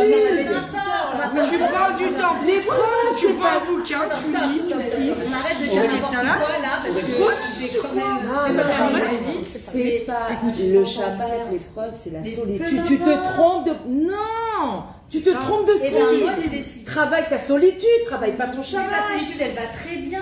Non, si t'es pas bien à ce Mais moment-là, non. c'est que c'est la solitude Non, qui te t'es en passe, train pas le de- Shabbat. t'es en train de prendre les choses d'une manière différente et c'est pas du tout ce que je veux dire. Donc on va continuer. Si tu me dis Shabbat, Non, non, mais je je suis ne seule. rentrerai pas dans les détails, donc finalement, Bon, comprendra alors on va pas. parler. Après, hors caméra. Non, quand on Je est. me suis dit, je pose pas de questions à ce cours, je me tais. Non, heureusement. Mais tu Non, mais peux vas-y, pas. hein. C'est plus fort que toi, tu cherches des réponses. Pourquoi tu veux te taire? T'as raison de poser des questions. C'est très bien.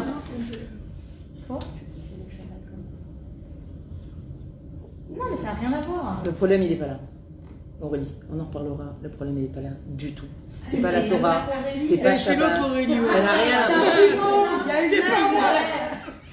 Mais je Ça n'a crois rien à que voir. Aurélie, c'est des Et âmes rebelles. Si tu veux, on en parlera. Oui, elle est là. Je suis pas du tout rebelle. Moi, au contraire. Non, elle est non seulement Non, que cherche pas des rebelle. Tu cherches des On réponses. donne pas des réponses. Tu cherches les réponses. Oui, Ils vont mais chercher les réponses. tu les cherches au D'accord mauvais avec endroit. toi.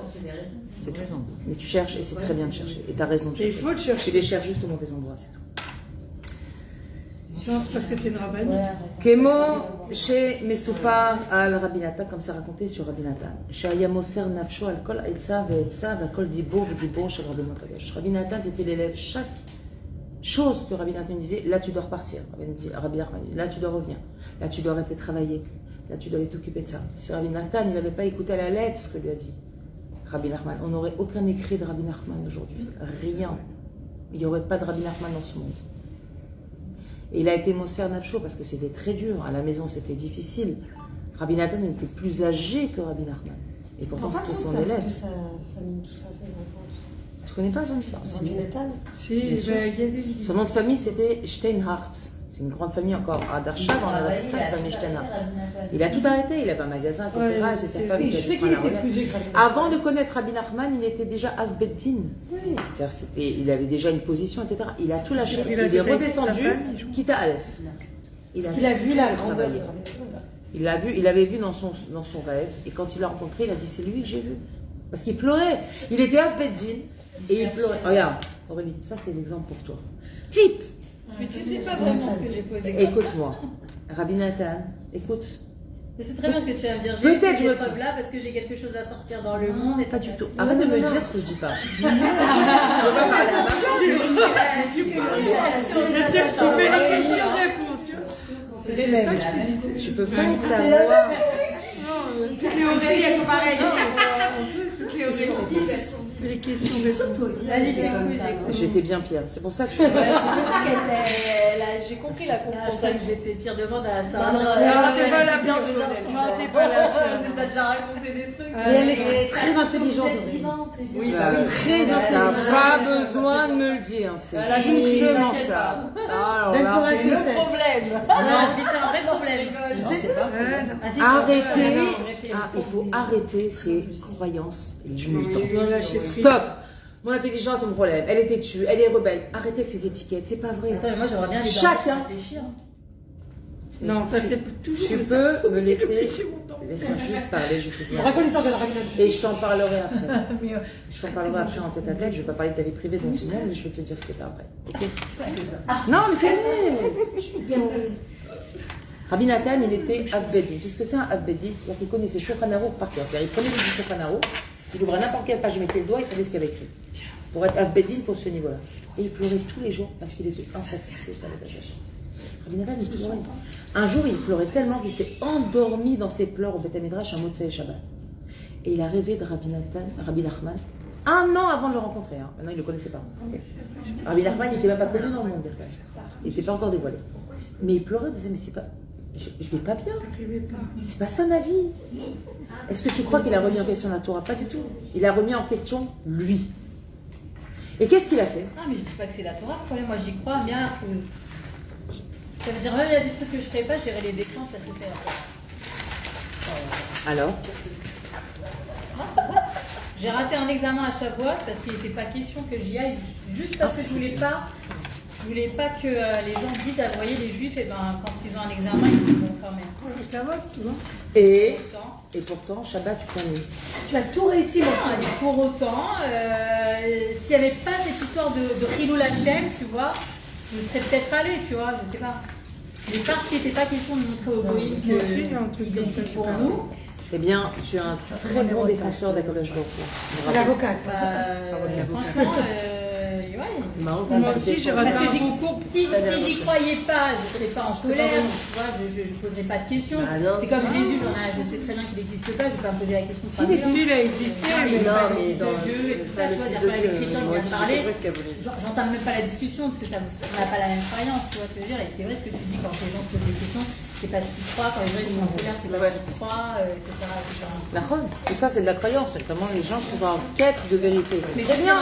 Il faut bien l'orienter. Quand il y a eu le 7 octobre, j'ai parlé avec un ami qui est Philoni, et je lui ai dit, il me dit, ouais, tu vois, toi, tu prends Dieu et tout, et le 7 octobre. Et je lui ai dit, bah, tu sais quoi, depuis le 7 octobre, je prends encore plus en HM, parce que moi, j'habite à côté du Kikar Dizengoff, donc tout ce qui s'est passé à Kippour, grâce à Dieu, je ne l'ai pas vu, parce que je me suis dit, je suis contente de ne pas l'avoir vu, parce que ça veut dire que je n'ai pas le même message à capter que les autres, mais j'ai quand même un message à capter, parce que je l'ai entendu. Et je me suis vraiment rendu compte que le 7 octobre, il était obligé d'arriver parce que sinon on allait être en guerre entre nous. Et il m'a dit une phrase sur Philoni. Il m'a dit, c'est marrant, alors t'as une émouna quand il s'agit du 7 octobre, mais dans ta vie de tous les jours, tu ne l'as pas. Je lui ai dit, tu sais quoi, t'as raison. Et j'ai repris toute ma vie d'une autre manière, en me disant, je ne peux pas avoir une émouna pour des choses qui me touchent, mais pas aussi directement que tous les jours. Et c'est très facile de dire, je crois en Dieu et tout est pour le bien quand ça ne me touche pas. Et pourquoi au jour le jour, quand je me fais mal aux pieds, quand machin. Et c'est vrai que ça a augmenté à moi ma émouna, parce que tu sais, quand tu connais un système, comment il fonctionne, tu peux le refaire dans un autre... Copier-coller. Voilà.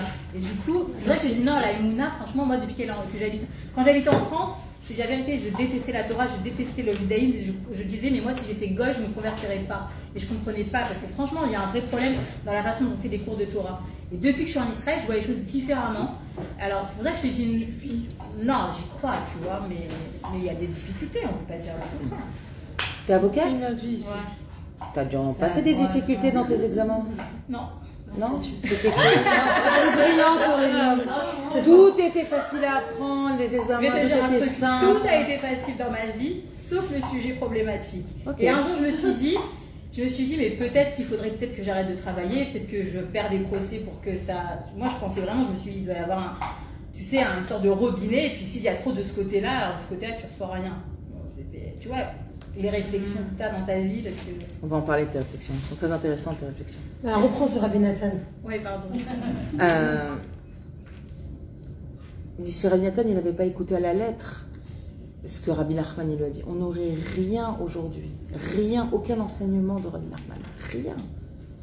Il est redevenu tout petit, comme s'il est reparti en Kita Aleph. Et ce que lui disait de faire Rabbi Nachman, il allait faire. Il lui disait, va maintenant, travaille tes deux des doutes. Après, il disait, ta avoda maintenant, tous les jours, tu vas faire tant de Mishnah, tant de Shulchan Aruch, tant de Limud. Maintenant là, pendant 3 mois, tu vas partir là-bas, tu vas pas venir me voir pendant 3 mois. Il disait, quoi, je vais pas venir pendant 3 mois, tu viens pas me voir. Et chaque parole, il s'est attaché. Parce que quand les tzadikim nous disent que ça, c'est la vérité, alors notre travail, c'est pas de prouver que c'est pas la vérité, c'est de rentrer dans la vérité. Si c'est ça la vérité, je vais y aller. Je prends le chemin, j'y vais.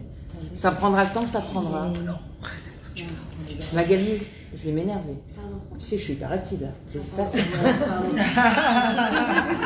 Je sais en plus que t'es hyper active. Je vais te mettre à faire un cours sur le Coran, on va pas comprendre ce qui se passe. Alors. Velachen uzacha yoter mikol atamidim. Et il a mérité pour ça plus que tous les autres élèves. שהיו הולכים אחרי השיעור לביתם לישון, או לשאר העיסוקים. Eux, après le cours, ils rentraient, ils partaient. Vous avez échangé un cours de Torah avec une sucrerie. On a parlé de Ahavat Achila au début du cours. Hein. Ça me revient maintenant. La femme est là. Allez-y, je fais une pause. Mangez. Voilà. C'est dommage, je ne veux pas faire et l'estomac et la tête en même temps. Elle est passée peut-être. C'est qui? C'est Odélie de Paris. Non, c'est pas Savouré, c'est pas ça. Odélie de Paris. C'est Yaeli, non? Ouais, c'est ça. Layani. Stéphanie s'appelle le. C'est ça, Stéphanie Yaeli. C'est bon. Bon, ouais, elle est super. Yaeli, t'aimes quoi? Rien, je ne suis pas très souffrante.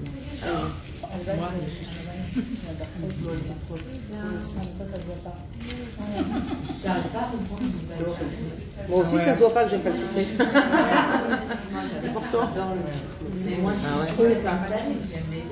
Moi, j'aime aussi. Ça, c'était les gens qui étaient ici Il n'y a avant. pas d'eau. C'est très bien. C'est quoi ça? Ah bah voilà. C'est ça. Ils étaient avant. Non. Non. À Myriam. Non, ça c'est.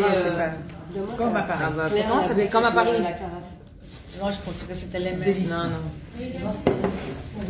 והנה אנו רואים שאחרי שהשני למלכות עמד על דעתו והתעקש באמיתות דרכו, אזי אותו אדם גדול התבטל בפניו ובא לעזרתו. Qu'est-ce qui s'est passé? Banot, écoutez, c'est super important. Comme le Sheni Lamalchut, il s'est entêté, il a dit si ça existe, si je sais, on m'a dit ça existe. Et bien, bah, sauf qu'est-ce qui s'est passé? Ce fameux géant qui lui a dit mais on t'a raconté des bêtises, laisse tomber, c'est pas pour toi. Ce même géant à la fin, Il est venu l'aider. exactement. Il lui a dit du avec toi. Bah, l'Ezrato, il est venu et il l'a aidé. Parce que c'est ça l'Yetzirara. Exactement. Parce que le Rachamim, ils expliquent que c'est quoi le travail du Yetzirara? Le Yetzirara, il vient pas pour t'embêter. Il vient pour te montrer quel niveau tu as. Donc, il va comme un ring de boxe, ok? Je te cogne, je vais voir combien de fois tu te relèves. Je te mets par terre, je te mets KO, tu te relèves. Je te mets KO, tu te relèves. Bon, au bout du 8e round, il ne se relève plus. Bon, ça veut dire que toi, tu as un cohort de 8 rounds. C'est le travail du Yetzirara. Il vient et t'envoie une épreuve, tu te relèves. T'envoie une épreuve, tu te relèves. Et au bout de la 128e, tu te relèves pas. Là, je peux pas, j'ai plus de force. Alors, Yetzirara, il te dit, ok, pas de problème. Il nous lâche après. J'arrête. Mais, toi, t'es pas bien maintenant, tu t'en fiches qu'il soit là ou pas, Yetzirara. Toi, t'es pas bien, tu veux sortir de ce match où t'es pas bien. Alors, tu vas prier Hachem. Hachem va te dire, mais tu sais, je l'ai envoyé juste pour que tu saches de quoi t'es capable. Là, tu regardes la 128e, tu tombes. Mais fais juste un switch derrière et regarde le 127, tu t'es relevé. T'es quelqu'un d'extraordinaire, tu vas y arriver. Et quand la personne, elle s'entête malgré tout, elle s'enfonce pas, elle se dit, oui, c'est vrai, je vais me relever. Je vais me relever. Et elle décide de se relever. À ce moment-là, Hachem, il fait un cadeau immense à l'enfant. C'est que le Yetzirara, il n'est plus la personne qui vient l'empêcher, il devient son aide. Qu'est-ce qui se passe? La personne, elle a travaillé des années sur Shmirat Einaim. Il ne veut pas regarder les femmes, il ne veut pas de mauvaises pensées, il veut un esprit pur pour étudier la Torah. Mais à chaque fois, c'est un arrachement. À chaque fois, il doit enlever ses lunettes, il doit tourner la tête. Un jour, Yetzirara, il dit, je vois que tu as travaillé très dur. Après, maintenant, c'est moi qui vais t'aider. Alors, il ne lui met pas sur le chemin des personnes à habiller. Il va lui enlever, il va regarder quelque chose, c'est comme s'il n'allait pas le voir. Au moment où il y a quelqu'un qui passe, puis comme sa tête elle tourne pour autre chose, le Yetzirara va devenir une aide pour lui de manière à ce qu'il ne flanche pas.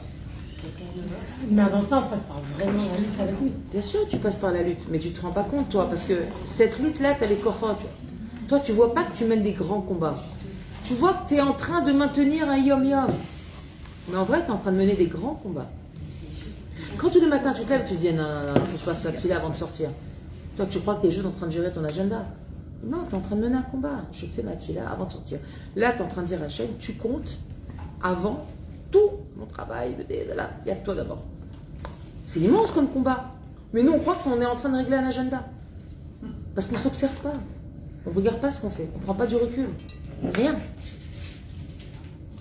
Mais toute notre vie, bien sûr, on est en difficulté. Une maman qui se lève toutes les nuits pour ses enfants, elle fait quoi? C'est pas un combat, ça? Mais tu dis, mais c'est normal, mon enfant, je l'aime. Oui, d'accord, mais c'est dur. Qu'est-ce qu'il fait Hachem? Il te fait un cadeau. Il te fait que ton bébé, il est craquant. Et que même si t'es crevé, quand tu le vois, tu fous. C'est ce que je dis avec mon mari. Franchement, c'est magique. Ah oui, c'est magique. C'est magique, c'est extraordinaire. Vivement, vous êtes mignons, hein, sinon vous aurez changé depuis très longtemps.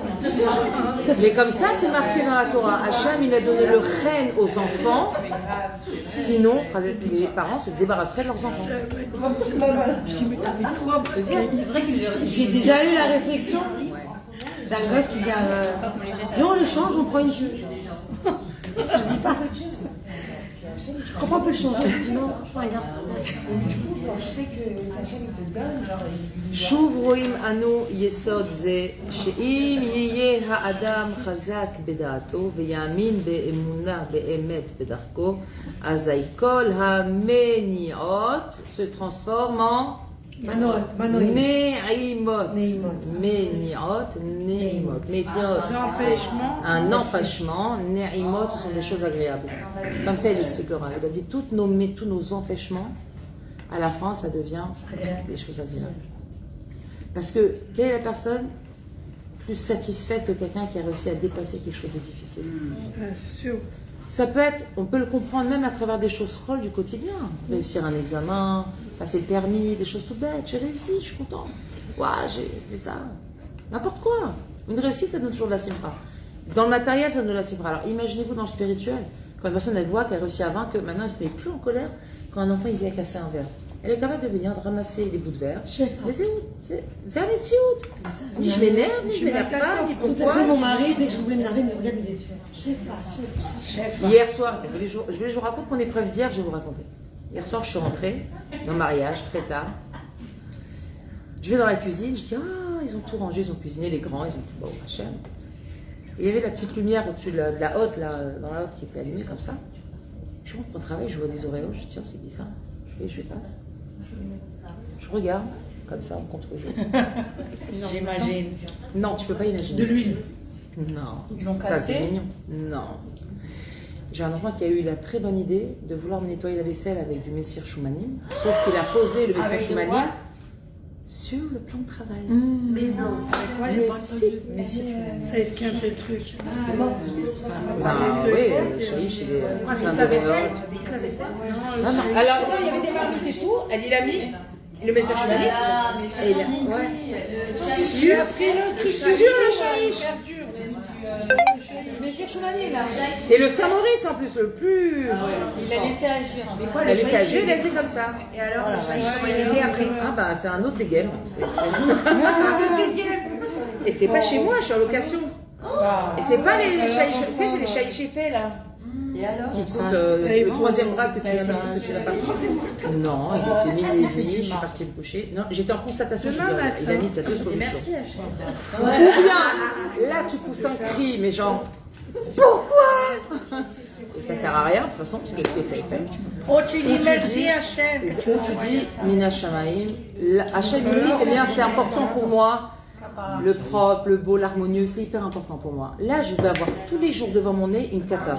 Tu couvres une horreur. Non, je peux pas couvrir. Moi, je couvre pas les problèmes, je les affronte.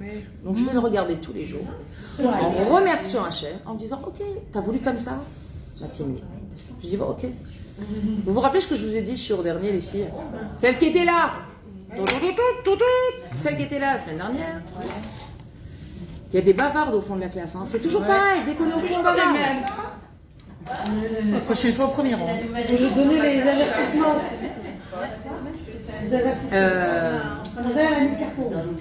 Qu'est-ce que je vous ai raconté? Qu'est-ce que je vous ai dit la semaine dernière? Quand quelqu'un il prie Hachem qu'il l'aide à travailler une mida. Tu donnes un exemple. Est-ce que Hachem... Non. Ben non, écoutez, c'est vraiment... C'est bête, mais c'est immense. Et c'est un moussard, en plus, que mon fils de 25 ans m'a balancé dans la figure. Je dis vraiment, 25 ans, bravo. Il m'a dit, ouais, j'ai compris quelque chose dans la vie. J'ai dit, ah. Il m'a dit, j'ai compris que quand tu demandes à Hachem, par exemple, qu'il t'envoie du courage, Hachem, donne-moi du courage pour affronter. Hachem, il ne va pas te donner du courage. Tu crois qu'il va faire descendre une dose de courage dans ce monde pour toi? Pas du tout. Il va te donner l'épreuve ou l'événement qui va te permettre de travailler l'amida du courage. Wow. Mais il ne va pas te le donner, le courage. Tu ne vas pas manger le pain que tu as volé. Il va te donner la isdamnout d'acquérir cette mida. Donc hier soir, je me suis posée, je regardais le shahid. Elle n'a pas pris des notes, Magali. Je sais que le cerveau, il enregistre. C'est enregistré, c'est C'est là. Le cerveau, c'est un grand centre de tri, c'est exactement ce qu'il doit se rappeler. Alors, hier, je regardais mon shahid, je disais, ok, donc là, qu'est-ce que j'ai demandé à Hachem récemment, là, de pertinent? Ouais, exactement. J'ai demandé à Hachem la sablanout. J'ai dit, Hachem, aide-moi avec la sablanout. Je sais que j'ai beaucoup travaillé la sablanout, mais j'ai encore besoin de travailler la sablanout et je prie tout le temps pour travailler ma émouna, de voir Hachem dans chaque chose. Alors je me dis, vraiment, voilà, c'est le genre de choses où tu regardes, Bessavlanout, et c'était trop marrant parce que avant-hier soir, j'ai donné cours à Orakiva et on parlait des maris. Et je disais aux femmes, dans le chiot, je leur disais, vous savez, les maris, c'est comme les enfants. Quand un enfant, il a mal, par exemple, il s'est cogné, il a une égratignure, il dit, j'ai du sang. Tu vas pas lui dire, ça va, c'est rien, tu grandiras, tu oublieras, toutes les phrases de nos grands-mères. Ça va, c'est rien, ça va passer, il y a là, regarde un peu d'eau. Tu minimises. Qu'est-ce qui se passe? L'enfant, il va pleurer encore plus. T'as tout le sang. Il appuie comme ça pour faire couler des gouttes de sang. Et pourquoi? Parce que qu'est-ce que tu as fait? Au lieu de valider sa douleur, tu l'as minimisée. On est tous comme ça. Ah, mais moi je suis comme ça. Tu minimises, je te fais un. Alors j'ai expliqué. Non. C'est rien, c'est pas passé jusqu'au mariage. Oui, c'est ça. Je me dis, ça va passer jusqu'au mariage. C'est la phrase de ma belle-mère. C'est mon père. C'est déjà pas criqué. Criqué, ouais. À part mes enfants, j'ai pas d'animaux chez moi, c'est ça? À part le mari. Bref, donc je dis au chiot, concentration, s'il vous plaît, concentration. Donc je leur dis aux femmes, je dis, vous savez, les maris c'est comme les enfants. S'il n'est pas bien, etc., vous ne pouvez pas dire, votre mari il vient, il est enrhumé. Et vous venez lui dire, écoute, j'ai accouché 8 fois, alors toi et ton rhume, ok, ça va? Ouais, tu t'es reconnu? Bon. Mais non, parce que lui, il n'a pas été programmé pour accoucher. Donc, d'abord, il ne comprend pas ce que tu dis. Il comprend bien que là, pas de quoi tu parles. Et à part ça, lui, il n'a pas reçu. Non, mais il en a d'autres que tu supporterais pas, vraiment. Comme quoi? Bien sûr. Pire que l'accouchement sans péri. Comme l'obligation, un homme dans la Torah, écoute bien ce que je te dis. Il a l'obligation à chaque instant d'avoir son esprit dans Torah Mitzvot. Sinon, ça s'appelle Biton Torah. Alors, je vais te dire, je te donne un défi. 24 heures sur 24, ne pas sortir ton esprit de la Torah. Et compte le nombre de fois où tu n'as pas la tête dedans. Un homme, il a cette obligation. Nous, on ne l'a pas. T'as entendu ou pas? On parlera tout à l'heure. Que ça va faire Hors caméra. Non mais hors caméra, ça va être sympa. Oui, t'as raison. Allez, vite, vite. Mais même quand il y rentre, et Dafka quand il y rentre, c'est encore plus dur. Parce que quelqu'un qui est ignorant, on ne peut pas lui en vouloir. Et quelqu'un qui sait et qui ne fait pas, c'est bien pire. Moi, je voulais ne pas qu'on T'as dit qu'ils sont pas vraiment ignorants, t'as dit c'est du Ouais. pays. T'as dit ils veulent pas changer. Non, il y a des gens qui ne veulent pas changer, il y a des gens qui ont du mal, il y a des gens pas chauds. Alors je leur disais, ne vous moquez pas d'un mari qui est parce qu'il est enrhumé, il n'est pas bien. Vous allez me croire ou pas? Le lendemain matin, Enrhumé. mon mari se lève, il va à la chaude, je ne le vois pas, il rentre. Je dis, Macara, il me fait, ah, j'ai mal partout, je sais pas, je crois que j'ai le Covid là. Alors je regarde, je dis, alors là, plus flagrant que ça, il n'y a pas. On va voir si, hein, ton roquebaro, si tu fais ce que tu dis. Alors je regarde, je suis telle la fièvre. Non, je crois pas. Il me dit, tout, je regarde, il me dit, non, je crois pas. Il me dit, mais je sais pas, j'ai mal partout. Je dis, bon, c'est peut-être la clim, t'as peut-être attrapé un coup de froid. Et moi à l'intérieur, je boue. Moi, qu'est-ce que j'ai envie de lui dire? Ne me casse pas les pieds. Je dois partir travailler les 5h du matin, là, 5h15. Je dois aller bosser. Donc là, je t'explique, là, tu prends un Doliprane, tu te fais un thé et t'as 60 ans, chérie, débrouille-toi. Mais je veux pas lui dire ça parce que l'autre soir, j'ai été à un cours que j'ai donné et c'est honteux. Donc je lui dis, tu veux que je te prépare quelque chose? tu veux que je te prépare quelque chose? Il me dit franchement, je n'avais pas la petite à amener à l'école, je serais restée à la maison. Alors je voyais arriver le truc de tu veux pas la déposer? Ah ouais. Donc non mais j'ai pas le permis, donc ça règle tous les problèmes. Alors je lui dis écoute, c'est son dernier jour, la petite. Franchement, il faut lui amener. Je dis bon écoute, ça va aller, prends un Doliprane, regarde, j'ai des vitamines là. Alors j'ai fait du recette de 200%. Je lui dis regarde, des vitamines, la vitamine C, vitamine D, prends un bon truc comme ça, et puis ça va aller, fais-toi un bon thé chaud. Et voilà, et puis il mange bien. Non, pas de dos, elle va au travail, ça va pas dans quel dos. C'était le matin. Quand on a le loisir, quand on a le nez qui coule, de pas aller travailler, non, on va travailler, non, ça. Dans la couette. Mais dans la journée, je me dis, t'as pas été cool. Ça travaille. Ouais, alors j'envoie un message, coucou, comment tu te sens? Et il m'envoie éclater Baruch Hashem. Éclater Baruch Hashem. Je réfléchis les matchs, en plus je dis, bon, ce soir je rentre pas, je vais déjà loin du travail au chiot, donc voilà, chauffe-toi à manger, etc. Je dis, Hashem, il nous attend au tournant. En malasot, la fille, c'est un éternel combat. Akadosh Baruch Hu te dit, tu veux travailler ça, je vais te donner, tu veux travailler. T'as dit au courrier qu'il fallait travailler un peu l'empathie et la compassion. Viens, je vais peut-être un tout petit peu à l'épreuve. Et moi, je sais que j'ai aussi un problème, c'est que j'ai beaucoup de mal à empathir pour les gens qui exagèrent. Mon mari, c'est un Marseillais chez Barry. Non, mais c'est vrai, c'est culturel. C'est pas de sa faute, c'est culturel. Quand il est à mal, mais même c'est pas grave, il sait, mais on rigole de ça. On rigole de ça parce que il sait que mon mari, il amplifie tout. Je dis qu'est-ce que t'as? Je crois que je suis pas enrhumée. Non, pas tout se passe quoi. J'ai vu mon père, il était pas comme ça, mon frère. Non, pas tous les maris, mais c'est des gens qui ont ou l'habitude d'avoir beaucoup de sous-métlaves à la maison, ou j'en sais rien, mais moi je suis pas comme ça. Il est marseillais, non, mais c'est exactement ça. Il a une éducation, tout sur le plateau d'argent, le kilomètre lavé et tout. Et c'est exactement ça. Bah oui. Moi, je suis malade, je me relève, vas-y. Non, mais nous, les femmes, on n'a pas le choix. C'est-à-dire que nous, on doit assumer tellement de choses à la maison qu'à un moment de break, de savoir qu'il faut gérer, attends les machines, attends le ménage, attends le repas. Bon, attends, c'est pas, je me lève, je le fais, il y a la khalass. Mais un homme, il est pas comme ça, il a l'habitude de se faire servir. Et c'est ok, en vrai. C'est ok. Il faut arrêter de dire que les maris soient nos égaux. Il faut arrêter ces bêtises-là. Ça fait plaisir à un mari d'être servi. C'est un homme, il y a un cabot. Il y a une hiérarchie. Nos grand-mères, elles le faisaient très bien. Il y en a qui se faisaient peut-être, entre guillemets, exploiter. Mais ça n'a pas changé dans notre génération actuelle aussi. On se fait juste exploiter différemment. Mais l'exploitation des femmes, ça a toujours existé. Mais quand je prends l'exemple de Baba Saleh qui se faisait servir, je ne pense pas qu'il exploitait sa femme. Baruch Hashem, une femme qui sert son mari, c'est un cabot pour elle. Maintenant, on doit nous travailler notre regard. C'est pas parce que nous, on est capable de prendre un Doliprane et de continuer à fonctionner qu'il faut attendre forcément que l'autre en face fasse la même chose. Ça n'a rien à voir. Moi, c'est moi, lui, c'est lui. Et je dois être capable de donner cet espace, d'être comme il est. Il faut aussi avoir le retour. Tu as des maris qui sont adorables. Oui, c'est vrai. Mais s'il n'est pas comme ça, ne cherche pas à le rendre comme ça. Il n'est pas. Il est autre chose. La soupe au lit, il a d'autres soupes au lit. Voilà, soupe au lit. Ouais, j'ai compris, j'avais jamais entendu. Parce qu'il y en a qui sont soupes au lait. Ça, c'est autre chose. Ouais, je connais le petit déjeuner au lit et encore, c'est plutôt pathos, quoi. Ben non, il est vraiment tard, je termine. Vraiment, il me reste 3 lignes, après on discute si vous voulez. Azaï, kol ameniot, itapro, le ezrato en neimot. Ok.